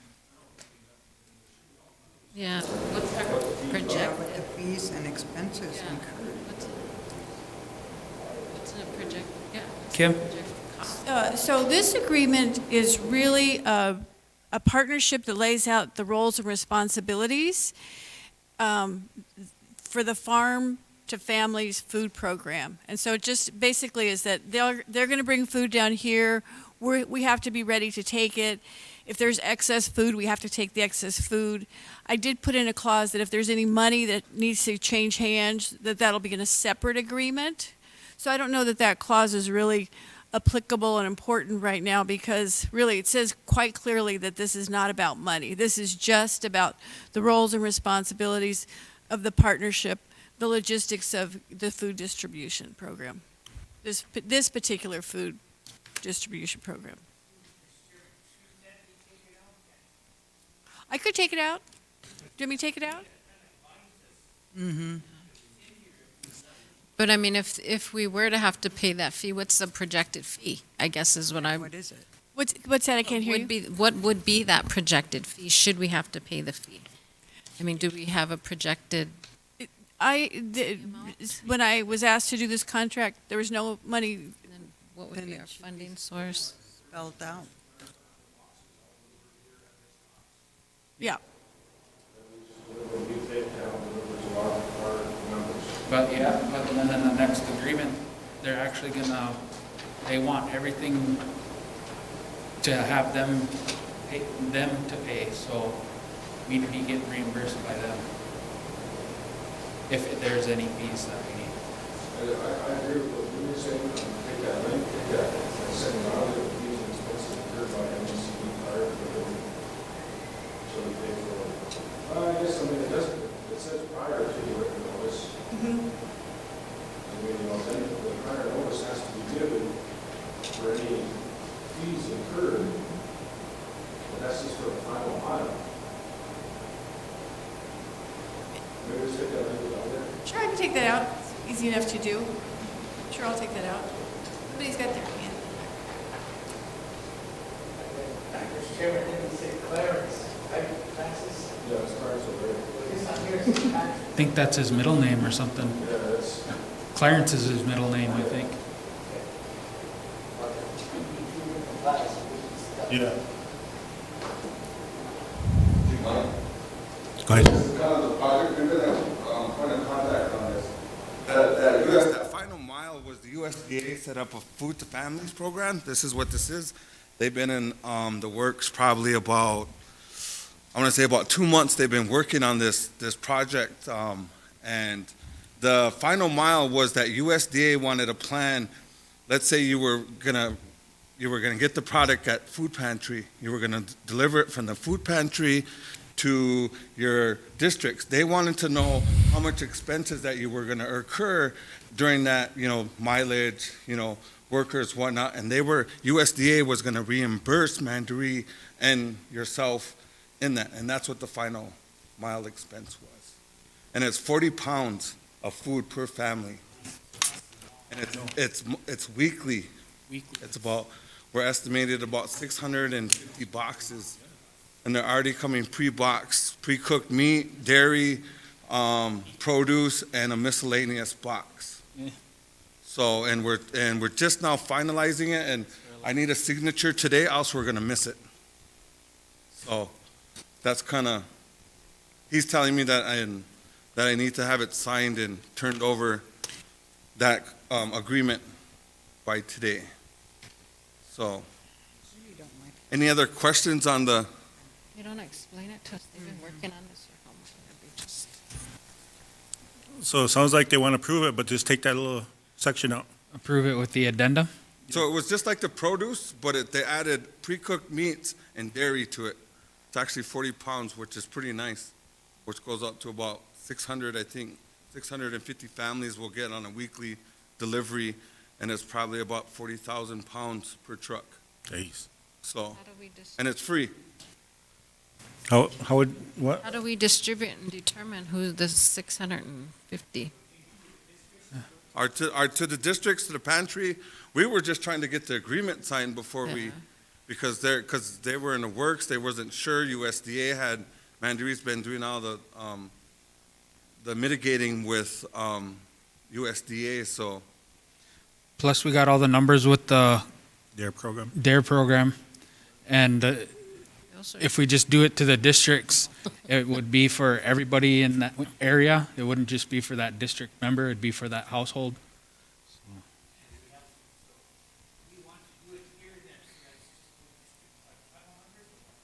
Yeah, it doesn't matter how we do it, it's just, we, Just need the agreement. just keep it documented. Mr. Chairman, I'll make the motion to approve. So moved by Iagapta. Second by Haipa. Question. With correction. Yes. Yep, just that one. And question by Tokunawa. Yes.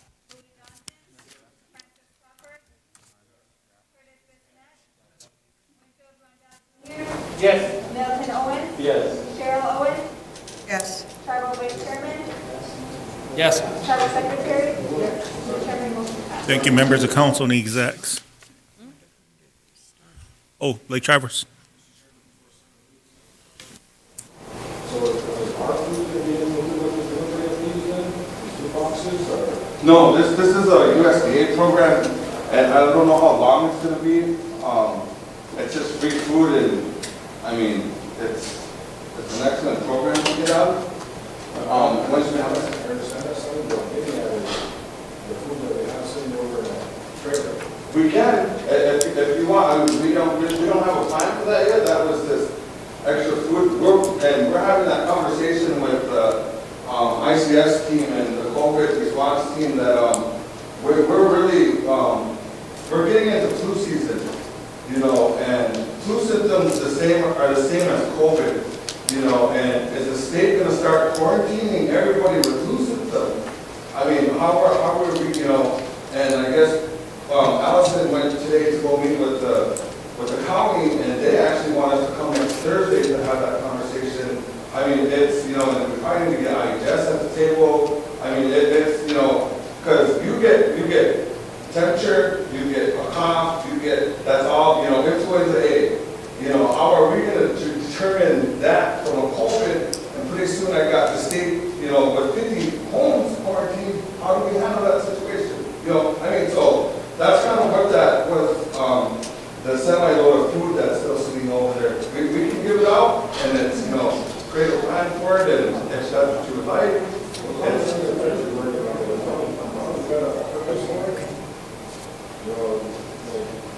For that reason. Yep. You know, like, we'll say that does happen, you know, if you want to, or somebody does have the symptoms, even though it's flu symptoms, you know, to help that family, instead of just giving it out to everybody, you know, help that family that should be functioning.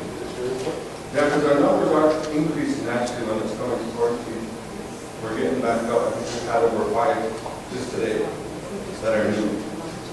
So, I mean, it's a conversation that we probably should sit down and really talk about dealing with flu and COVID, because it's gonna cause a lot of rift in people. I mean, do we have the resources to address that issue? Is the question.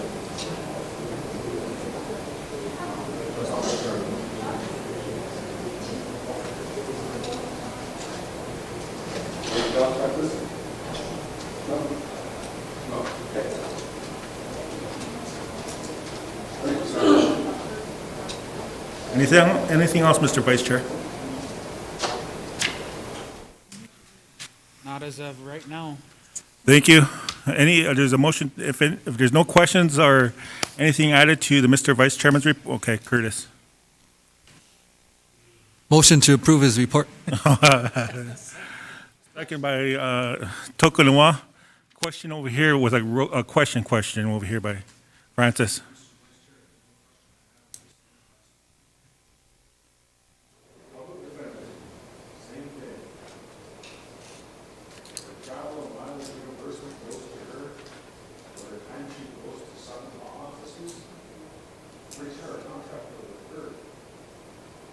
Chairman's office. Chairman's got to follow up on that. Huh? Chairman's got to follow up on that. Oh, okay. Kim, can you remind me of that one right there? Can you give it over to Kim? Right behind you.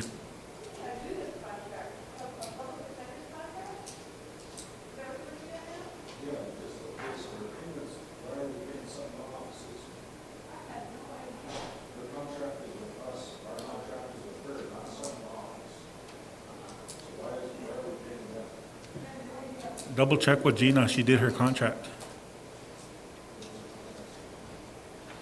3 months ago?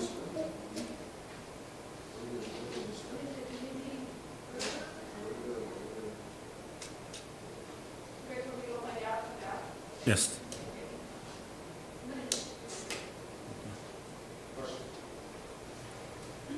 Francis is questioning.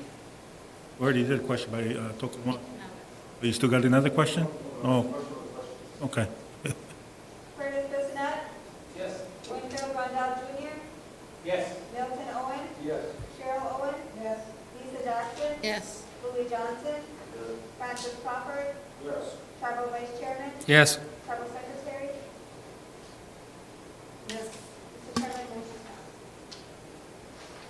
Thank you, members of council and execs. Right now, we got our tribal secretary's report moving down on our agenda. Did we go through all of these already? That fast, she came back. Good afternoon, Council. My report is in front of you. We distributed the elderly food coupons, as you know. Because the decision was made late, the coupons did go out late. Locally, the Dakota Crossings were distributed August 20th and 21st, and everything else was in the mail to the off reservation by Friday, August 28th. And the Elderly Nutrition Program Manager, Linda Obego-Nicolar, resigned, so Linda Obego-Nicolar and Danielle Dakota was put in as acting interim, and that position closed on Friday, September 4th, so we'll be screening applications. And the pandemic policy was discussed at our executive meeting, and we were hoping to get something in place for the administrative office or building here. And community health education got some care money, so they're hiring two wellness screeners and one COVID coordinator. And Gypsy Wana was put into that position, laterally transferred into that position, and they'll be hiring two other wellness screeners. So that's all being organized, working with the vice chairman's office and the chairman's office to get that set up at the front by the security. And I believe we're going to move security back and then station the wellness screeners more towards the front of the building. So, and the mandated masks and everything else, the temperature, they ordered two temperature machines. I don't know what you call them. Is that the one with your face? You put your image in there? Or Yeah, you stand in front of it and it takes your temperature. So they're going to get two, one for the front and one for the back door where we come in back here. So we can we'll all be screened. I think maintenance too, they want to get one of those things that you walk through it and it just sprays a mist on you. Oh, yeah, we're getting high tech here, so that's good. So, and basically it's just the usual phone calls, walk-ins for the month of August. So we want to protect the employees and ourselves as much as possible because of the COVID seems to be creeping up on us. I think we're at like 107 in Roberts County now, somewhere in there. And all the reports are attached. Well, thank you to Tribal Council for approving the payment to the Vice Chairman's office for the CARES money to pay all the tribal members for their, the undergraduates, 169 undergraduates and 19 graduate level students, which include the semesters spring 2020 and summer 2020, were paid their incentives. There was 249 payments made. And for the month of September, if possible, I would need a motion for elderly food coupon distribution for the month of September, and the amount that we need is $268,450 to issue those food coupons for September. I guess I would defer that question to the Vice Chairman. Can we afford it?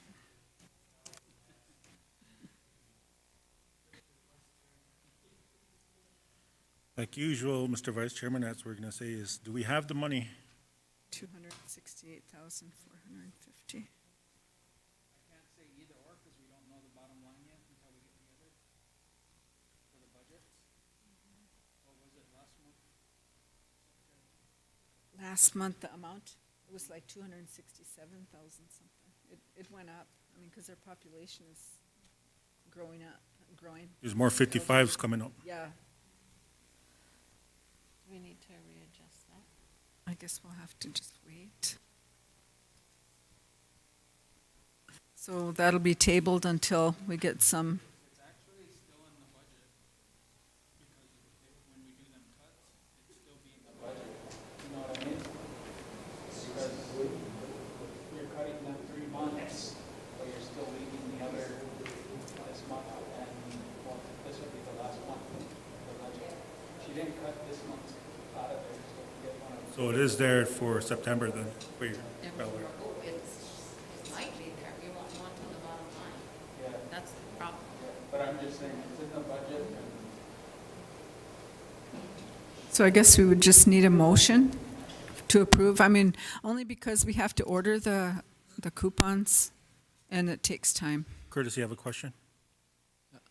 So, I guess my question is more for the vice chairman. Do we gotta approve these month to month now? Yeah. Okay. So when we. Okay, that's what I was gonna ask next. That wouldn't be done until we actually see the bottom line of that budget for 2020?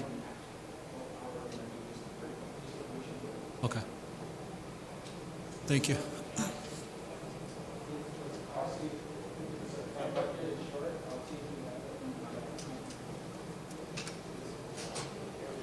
Okay, we'll hold off on that one. He's in double check. Is there? Anything else? One more thing. We're going to have a discussion with Jack Trope from Casey Family Foundation, and we're going to try to plan a virtual trauma-informed care conference. So that'll be coming up. They're doing, Casey Family Foundation is doing their budget this week, so he said he would allocate some funding for us to do a virtual training. And there was one more thing too. on the what, was that the And COVID money? I know in the past, and Devon can help me out with this one, but in the past, when, before she was the manager, there used to be $103,000 of gaming money given to Enemy Swim Day School. But we don't have that money in there now, but they're asking for the funding to, they need an answer from council because they just don't know if we're going to help them financially. Lake, Travers. Floor's yours.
I see. So if we have 2,000 elders and we have $250,000, then it's just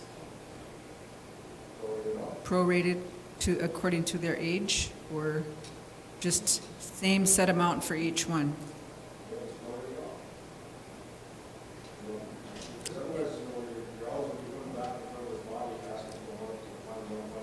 That's right.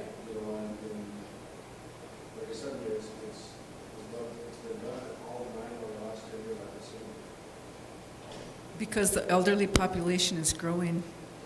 We gotta have the baby boomers.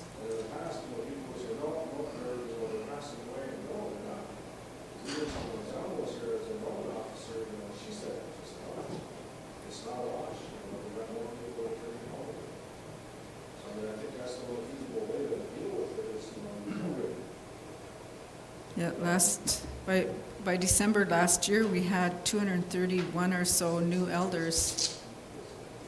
And then the ones that turned 65.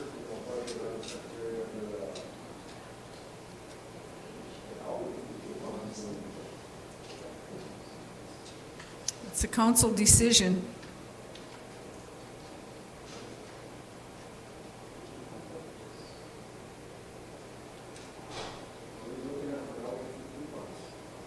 $268,450. Just for September.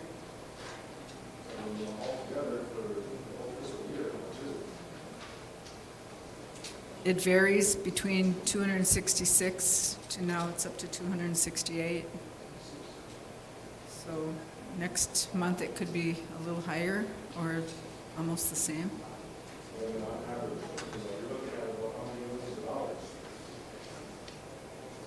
That's in a report I gave you guys in the past. I don't have it in front of me. But if you take that times 12. 2.187 was projected in 2020 years. So that's what I was saying before, we just prorated based on maybe 1.5. At least we're still getting something. And then are you going to cut out casino days? Because then that's an additional amount too, plus.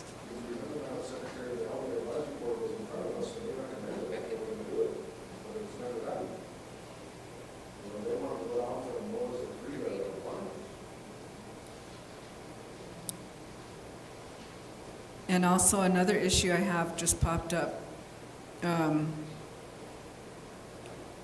Because some of the elders in Enemy Swim District get Walmart coupons and Hy-Vee coupons, now from what this elderly told me yesterday in a text was that she wants a Walmart coupon. She lives in Lake Traverse.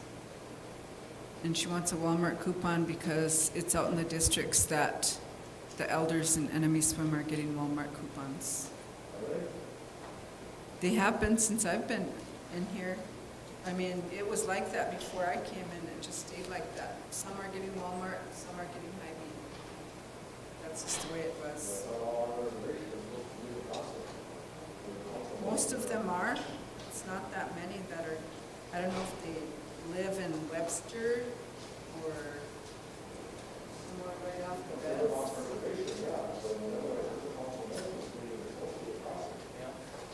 Oh, I did it when I was secretary, it just went by their address. And that was a decision too, that if they came to pick it up, they're gonna start getting a Dakota Crossing card. No, I wanted to mention that most of them were off reservation. I don't want it out there, that they're getting it while they're here. But you pick it up for them? I just pick it up for all of them and then pick it up. Mm-hmm. And that is, We try to enforce the rules, but boy, we take some hits, on social media. We're trying to implement the rules and enforce the rules. it's really tough.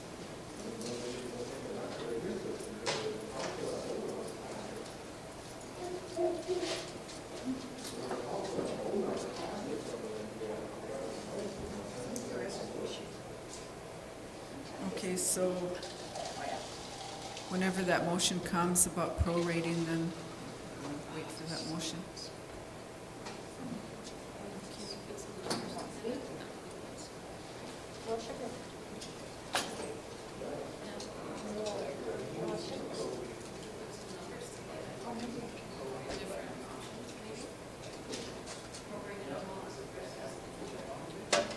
What would the amount be?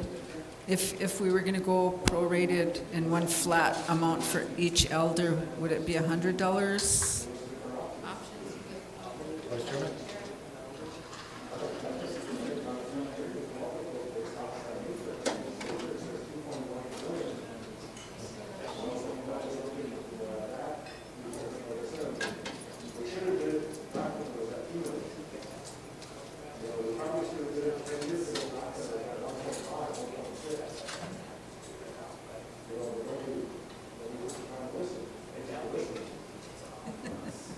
I'm listening.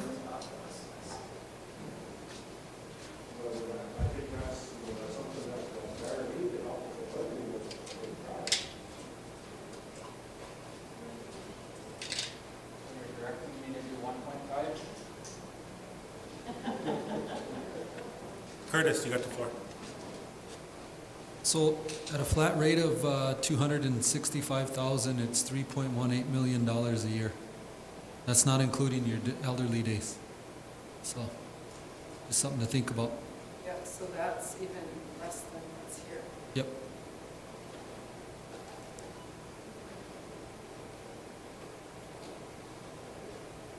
Because you said it's what, averaging what, 267 to 268? Yeah, see, it fluctuates, so Yeah. it's hard to tell, because sometimes we lose a lot of elders at once, or a lot of people at once, and then sometimes we don't. God forbid, you know, but that's I think- the reality. And I think the big decision is that if you guys are gonna allow them to have an elderly day or not, and then that's gotta be included in that too, then. So that's where your fluctuation would be. And that's Be- why we're always I under. know, that's supposed to be council. But I'll leave it up to you execs to figure out. Anything else, Madam Secretary? No, that's it. Thank you. Any questions or concerns? Okay. Vice Chair. Just on the food coupon, if we can just table it for tomorrow, we might be able to, the ATG funds we got for the CARES, it sounds like we might be able to use some of that, and we could use that for the food coupon maybe. So tomorrow I should know for sure. Table that at 1:45? Okay. Okay, thank you. Motion? Oh, question back there, go ahead. Is that a question as the non-elder? The amount you're talking about, does that include each district's amount we disperse to elders also? Also, okay, I wasn't sure. So moved by Tokunawa to approve the Madam Secretary's report. Second by Curtis. Question by all agency. Cheryl Owen, Yes. Lisa Jackson. Yes. Louis Johnson. Yes. Francis Crawford. Yes. Curtis Bissonnette. Yes. Winfield Rondell Jr. Yes. Milton Owen. Yes. Tribal Vice Chairman. Yes. Tribal Secretary. Yes. Mr. Chairman, motion. Thank you, members of council and execs. Right now, going on to our agenda, we got employment training services.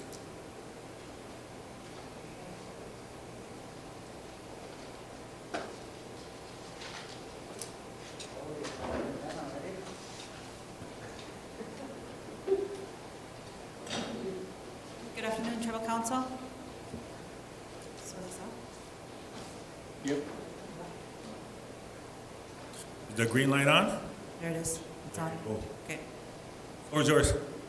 Okay, I passed out a quote. It's from New World Business Solutions. It's for the daycare center. If you want to talk about that a little bit, you want to? Okay.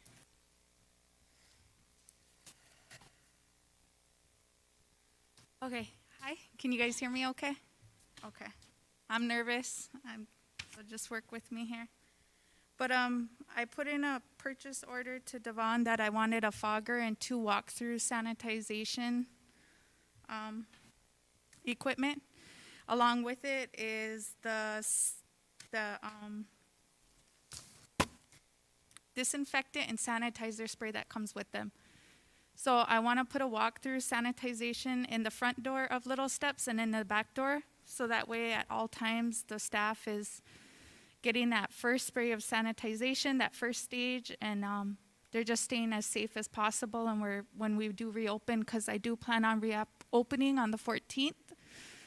So I'm hoping with this equipment I can be just as safe as I can, and hopefully we'll take away as much risks as possible. That walkthrough station, isn't it that mist day you walk through there and okay. Correct. That's the same, I think this is the same group that the maintenance is, over here is getting. Yep. Looks pretty good. So hopefully you guys say yes and we get it. Do you guys have any questions for me with it?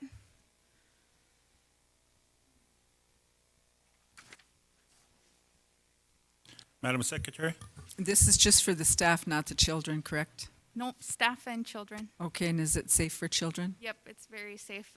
They also are selling ones that are for the bus, so that way when students are getting on and off the bus.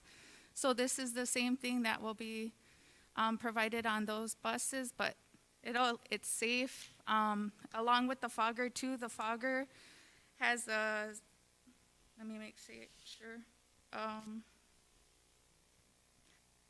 The sanitizing spray for the fogger, it doesn't have residue and it has a 2-time kill for the COVID.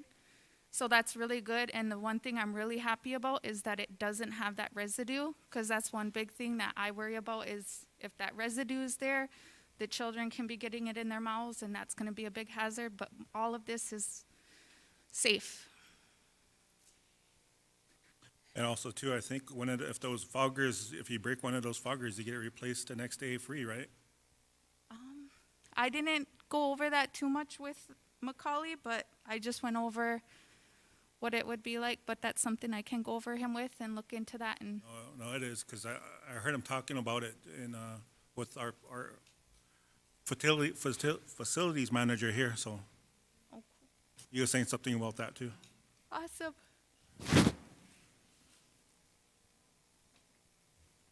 Funding source. The funding source? What's your funding source? Employment training, the CCDF fund. Money's there, right? Yep.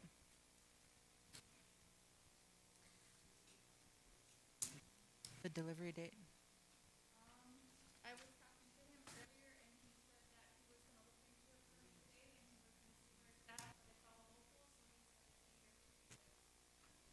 I'm hoping that it's here by the time we open that, or by the time we have it next week, so that's what I'm shooting for, but I'm not sure.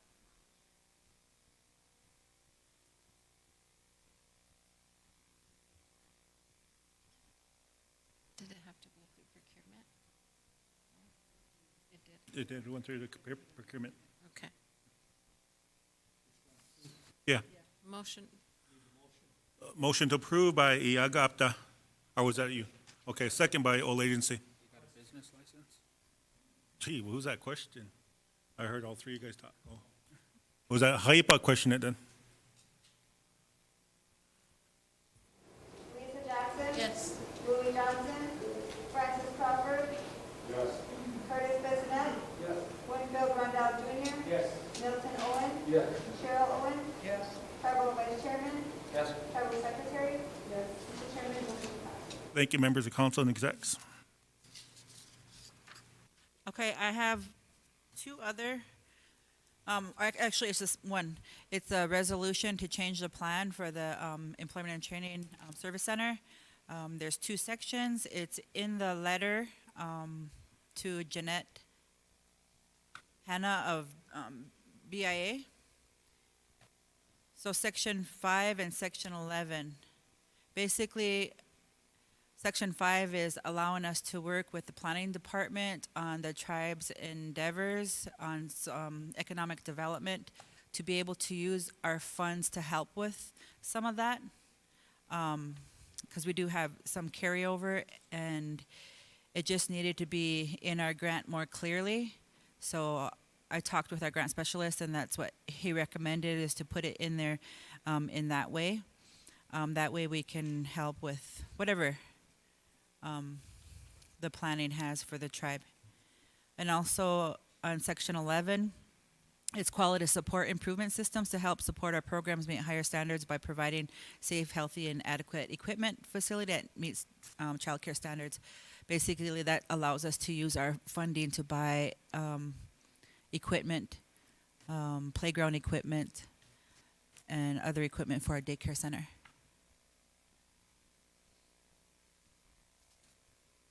Curtis, floor is yours. So is that also in your resolution then too? Yep, that's basically what the resolution says. Is section 11? Section 5 and section 11. Okay. Curtis. Yeah, it says it in the back.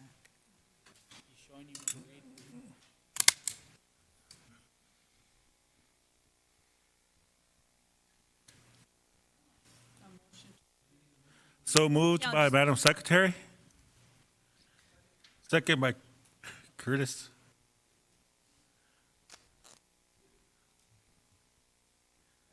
Question, Tokanawa. Secretary? Curtis Bissonnette? Yes. Winfield Rondell Jr.? Yes. Milton Owen? Yes. Cheryl Owen? Yes. Lisa Jackson? Yes. Louis Johnson? Yes. Francis Crawford? Yes. Tribal Vice Chairman? Yes.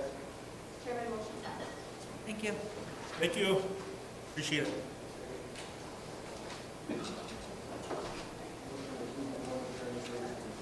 So moved to improve the employment training services program by Lake Traverse, second by Iagapta.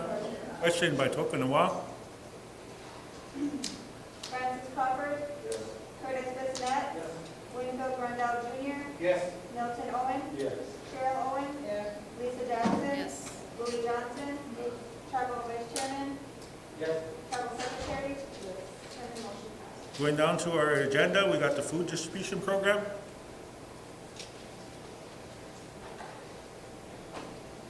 Can you bring up that memo here?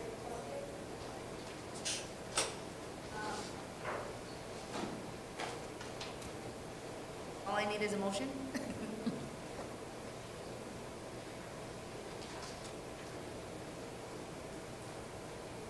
They went through the travel secretary, huh? What's that? Everything went through the travel secretary, so does this needs council motion?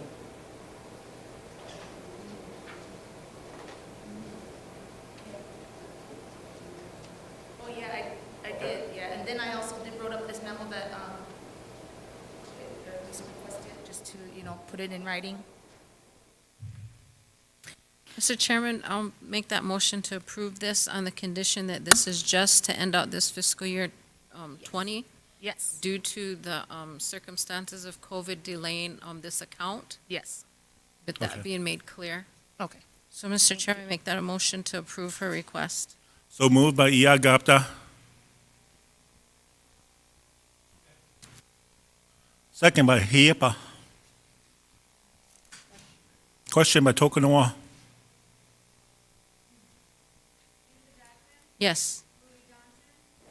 Francis Crawford? Yes. Curtis Bissonnette? Yes.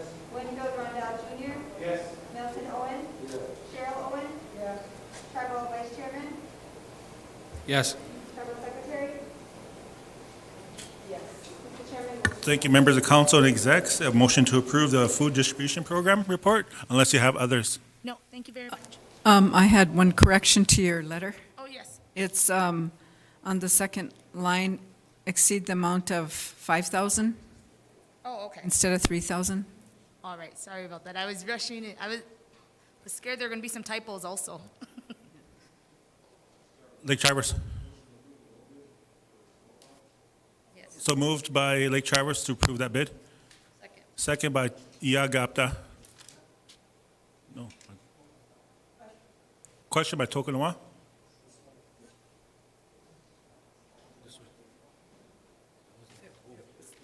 Yeah, that one.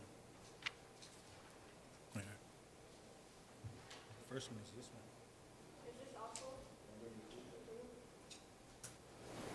Francis Crawford. Yes. Curtis Bissonette.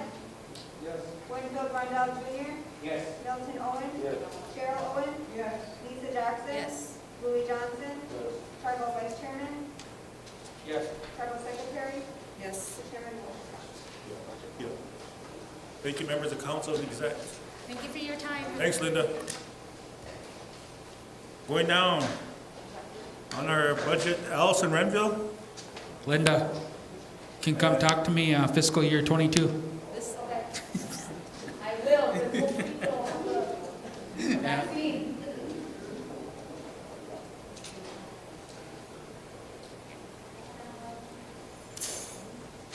She's going to do a quick presentation on the COVID. I know she met with the Roberts County Commissioners earlier. On deck, we got emergency management and law enforcement.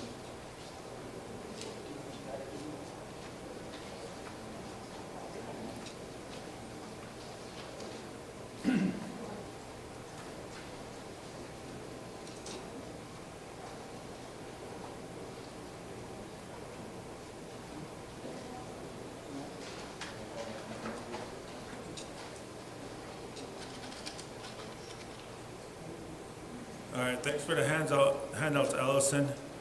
Make sure your green light is on so everybody could hear. Can you guys hear me okay?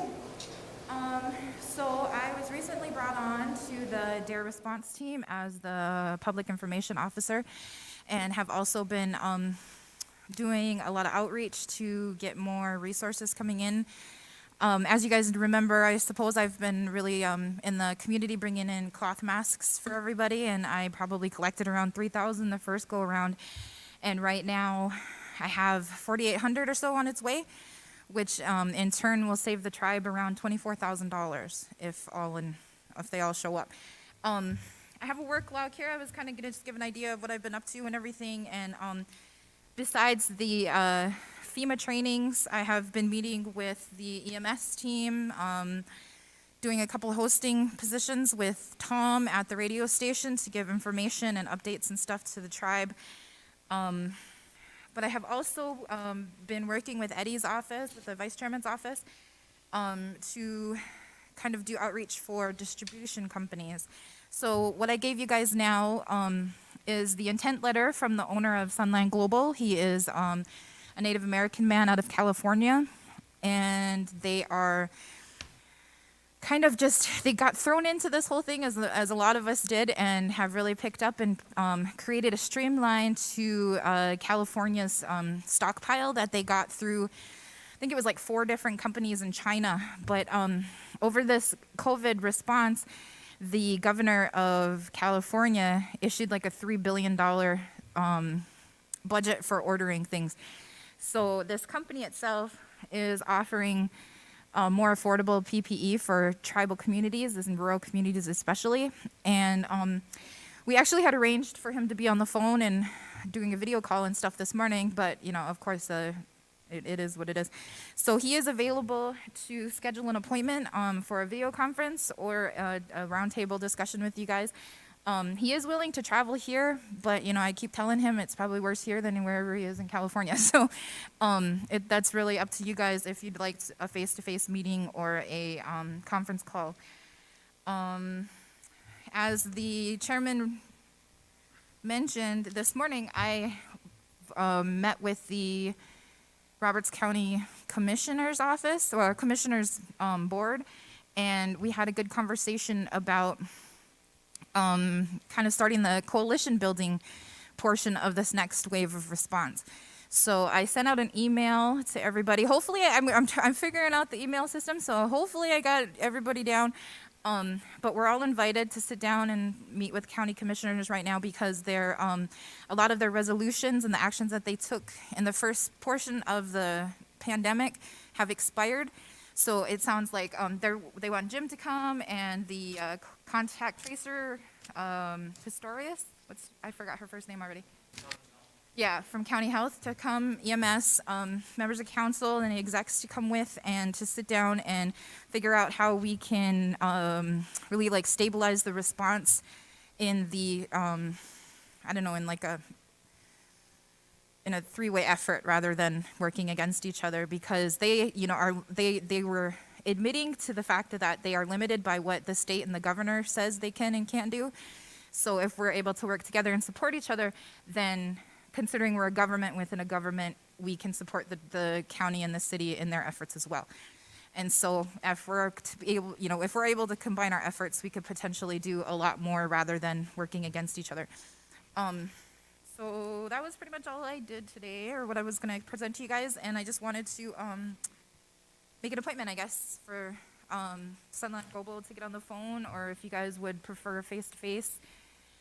This purchase itself, I don't know if Eddie wants to touch a little bit more on where it would come from, or what he's kind of seeing happening. I'd appreciate it. Vice Chairman? You said yeah. Yeah? What does that mean? I guess just what would be a good date for council? Allison's did a good job on getting us donated masks and stuff like that, but there is other items that the tribe and tribal entities need, such as wipes and stuff like that, to do cleaning. And this guy from Sunline would like to visit with you. This is the same company that sent this Apple package that we went through last week and handed out. I think Curtis and Francis were gone, and Lisa, I think we dropped you a KN95, but this is the product list that he offers. Along with different, like the cleaning cleaning supplies and masks and PPE and stuff, they also offer the antibody testing. And it's, the more you order, I think the cheaper it gets. So if we were to order in large bulk, then it can be possible for programs to have a result in, 15 minutes or so, and then be able to then send someone out to get the COVID testing in itself, because the COVID testing is expensive and far more expensive than the antibody or antigen testing.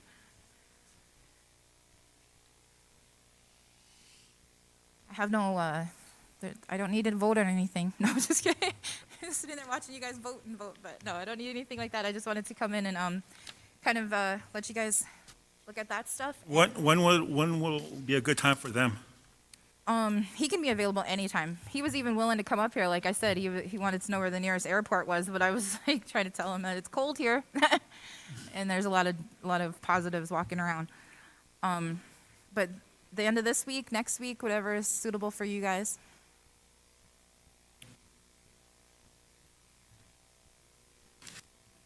Next week? Council? End of next week? Thursday?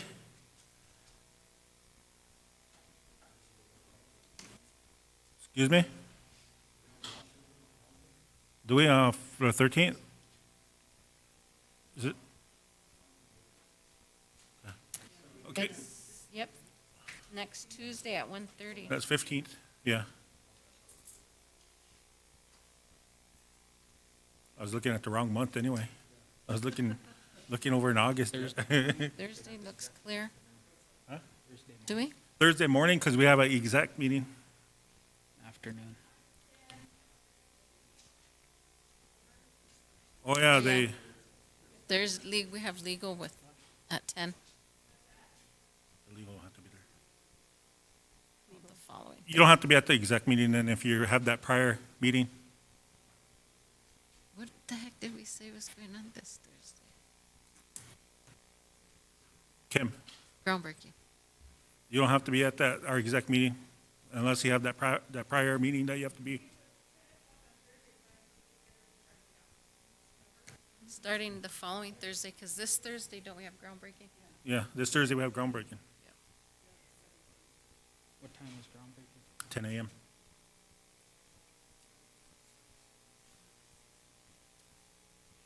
I ordered 10 Chicago Bears hats. Probably. To throw in the smat? Huh? How about Wednesday the 16th, That works with me. 10 o'clock? 10 o'clock? Wednesday, the 16th, 10 o'clock. And just remind, remind Christine so she can put that on the council calendar back there. Okay, should we do it in here or in the exec's office or the Council suite. Council suite. Council suite? 10 a.m. Wednesday.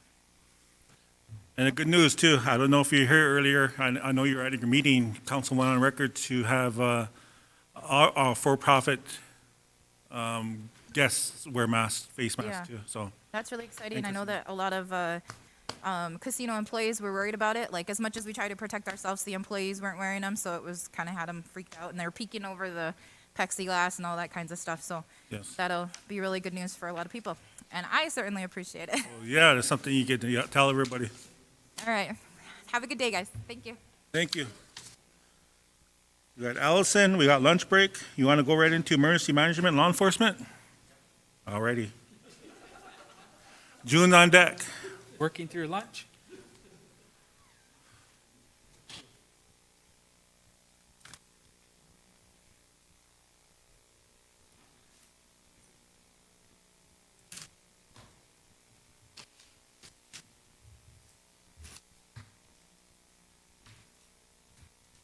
All right, Jim or whoever's next. Okay.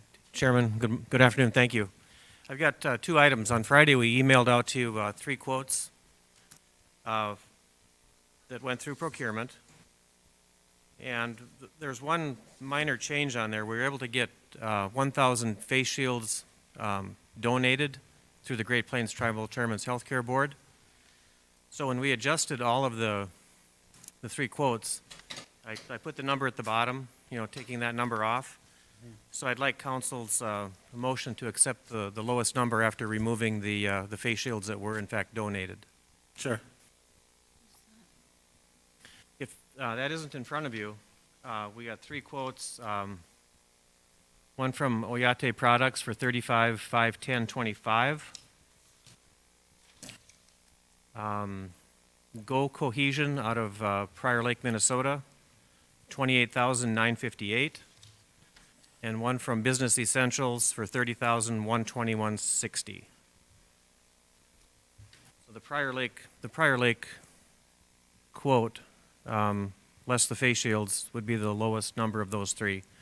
And if you'd noticed on there, we do have oral thermometers, disinfectant wipes, those types of things that are on this order, and we can get those at that price, which we think is a very competitive bid on there. So I'd like to ask for a motion to accept the lowest bid on that. And the funding source for this will be the Human Service Agency grant, Health and Human Service Agency grant.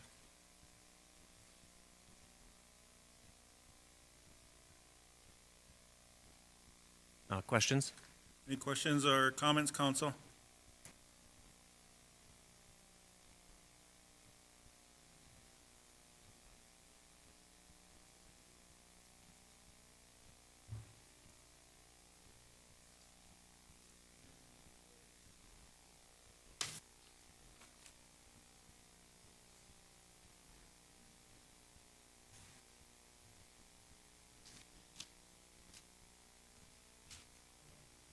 Curtis? Oh, no question? Okay. So moved by Haipa. Second by all agency.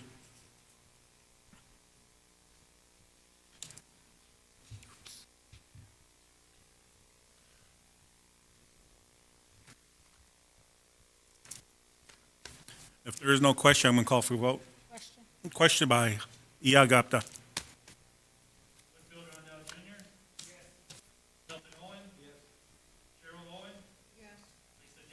Yes.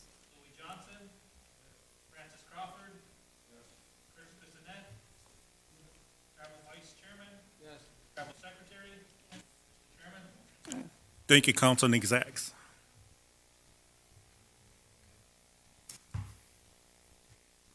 Yep, floor is still yours. Okay, thank you. The second thing I have is we received notice on Friday of last week that we received a grant from the State Homeland Security in the amount of $12,866.80.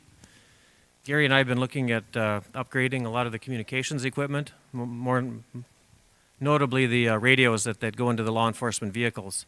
This would be the amount that we think could purchase 4 additional state radios for law enforcement. So at this time, I'd like a motion just to accept the grant, and then we'll move with procurement and get the quotes and stuff that we need. This may need to be sole sourced because it has to be compatible with the existing state radios that they're using at this time.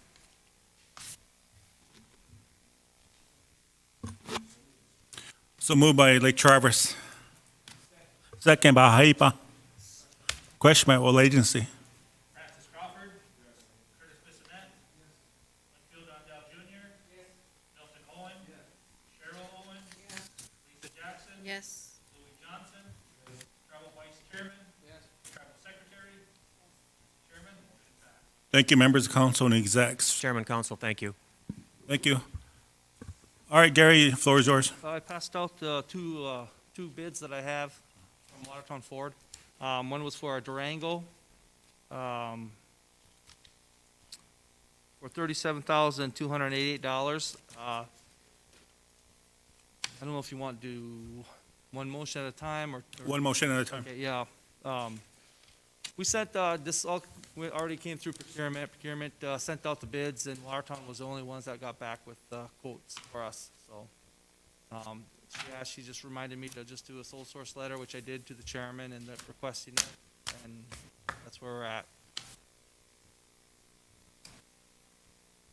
It was really, yeah, the $200,000 that's set aside for the purchase of vehicles for us, the council.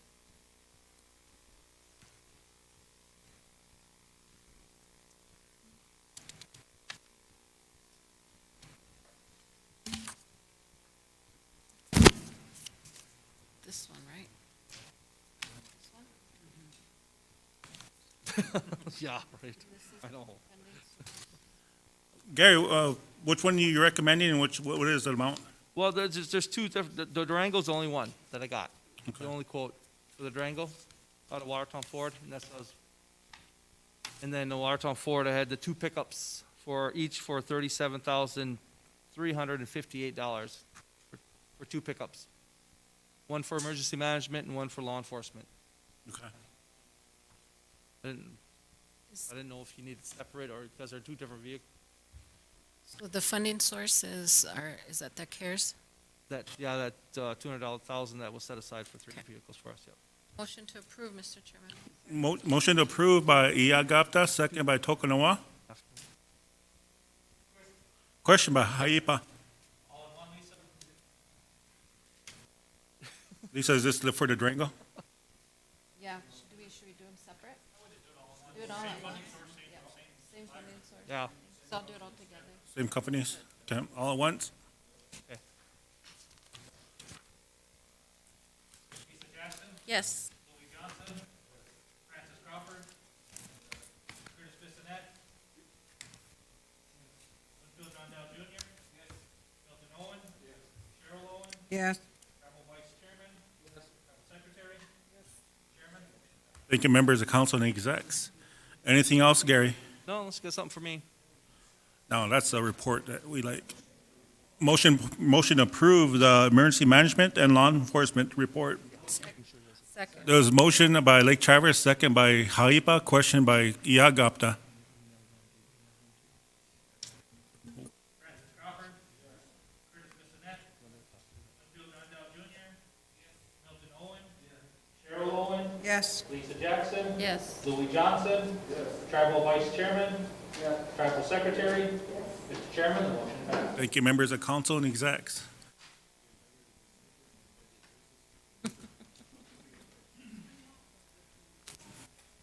Right now, we got the Sex Offenders Registry's office for your report. The floor is yours. Needs to get ready, June. Just make sure your mic is on green so everybody could, out there that are listening. Yep, it's on. I'm going to take it off a little bit, though. I'm here for parole. I sent in a memo to you last Thursday Our third intergovernmental agreement ended on June 30th. And I attached, and I also give you a written copy that this is the fourth agreement. So I'm asking a motion to continue this program for another 2 years. I put some minor changes into the agreement, and it's in yellow. One is, some of it is just basic wordage that should have been changed with the last agreement, and it wasn't. Also, that the date changed at the beginning of the document. And the most important part of it has to do with, we are constantly without a parole agent. And so we've gone through about 4. I have 2 possibles that I'm looking at right now. One of the issues with this position is it's a very difficult position.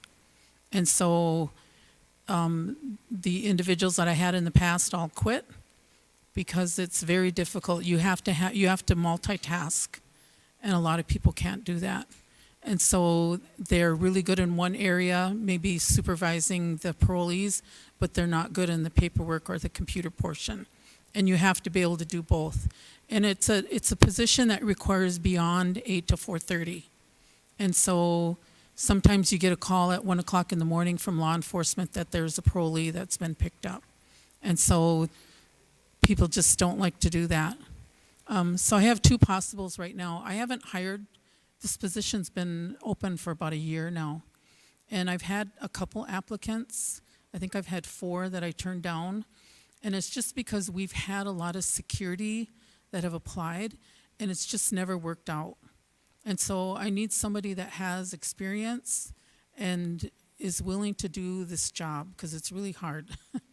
And so we offered the job last month, but then that individual decided that they turned it down. They decided they wanted to do something else, and that it was a very qualified person.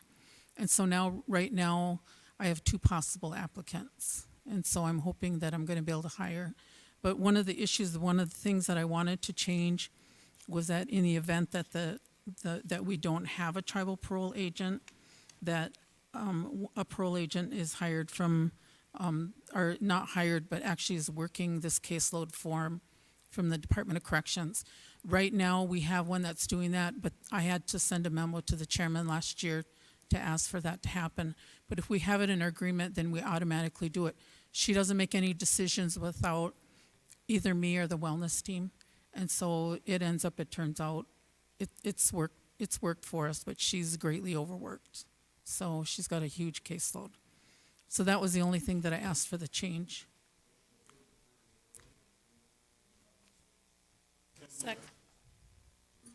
So moved by Lake Traverse, second by Haipa. Question by Iagapta. Francis Crawford. Yes. Curtis Bissonette. Whitfield Rondell Jr. Yes. Milton Owen. Yes. Cheryl Owen. Yes. Lisa Jackson. Yes. Louis Johnson. Yes. Tribal Vice Chairman. Yes. Tribal Secretary.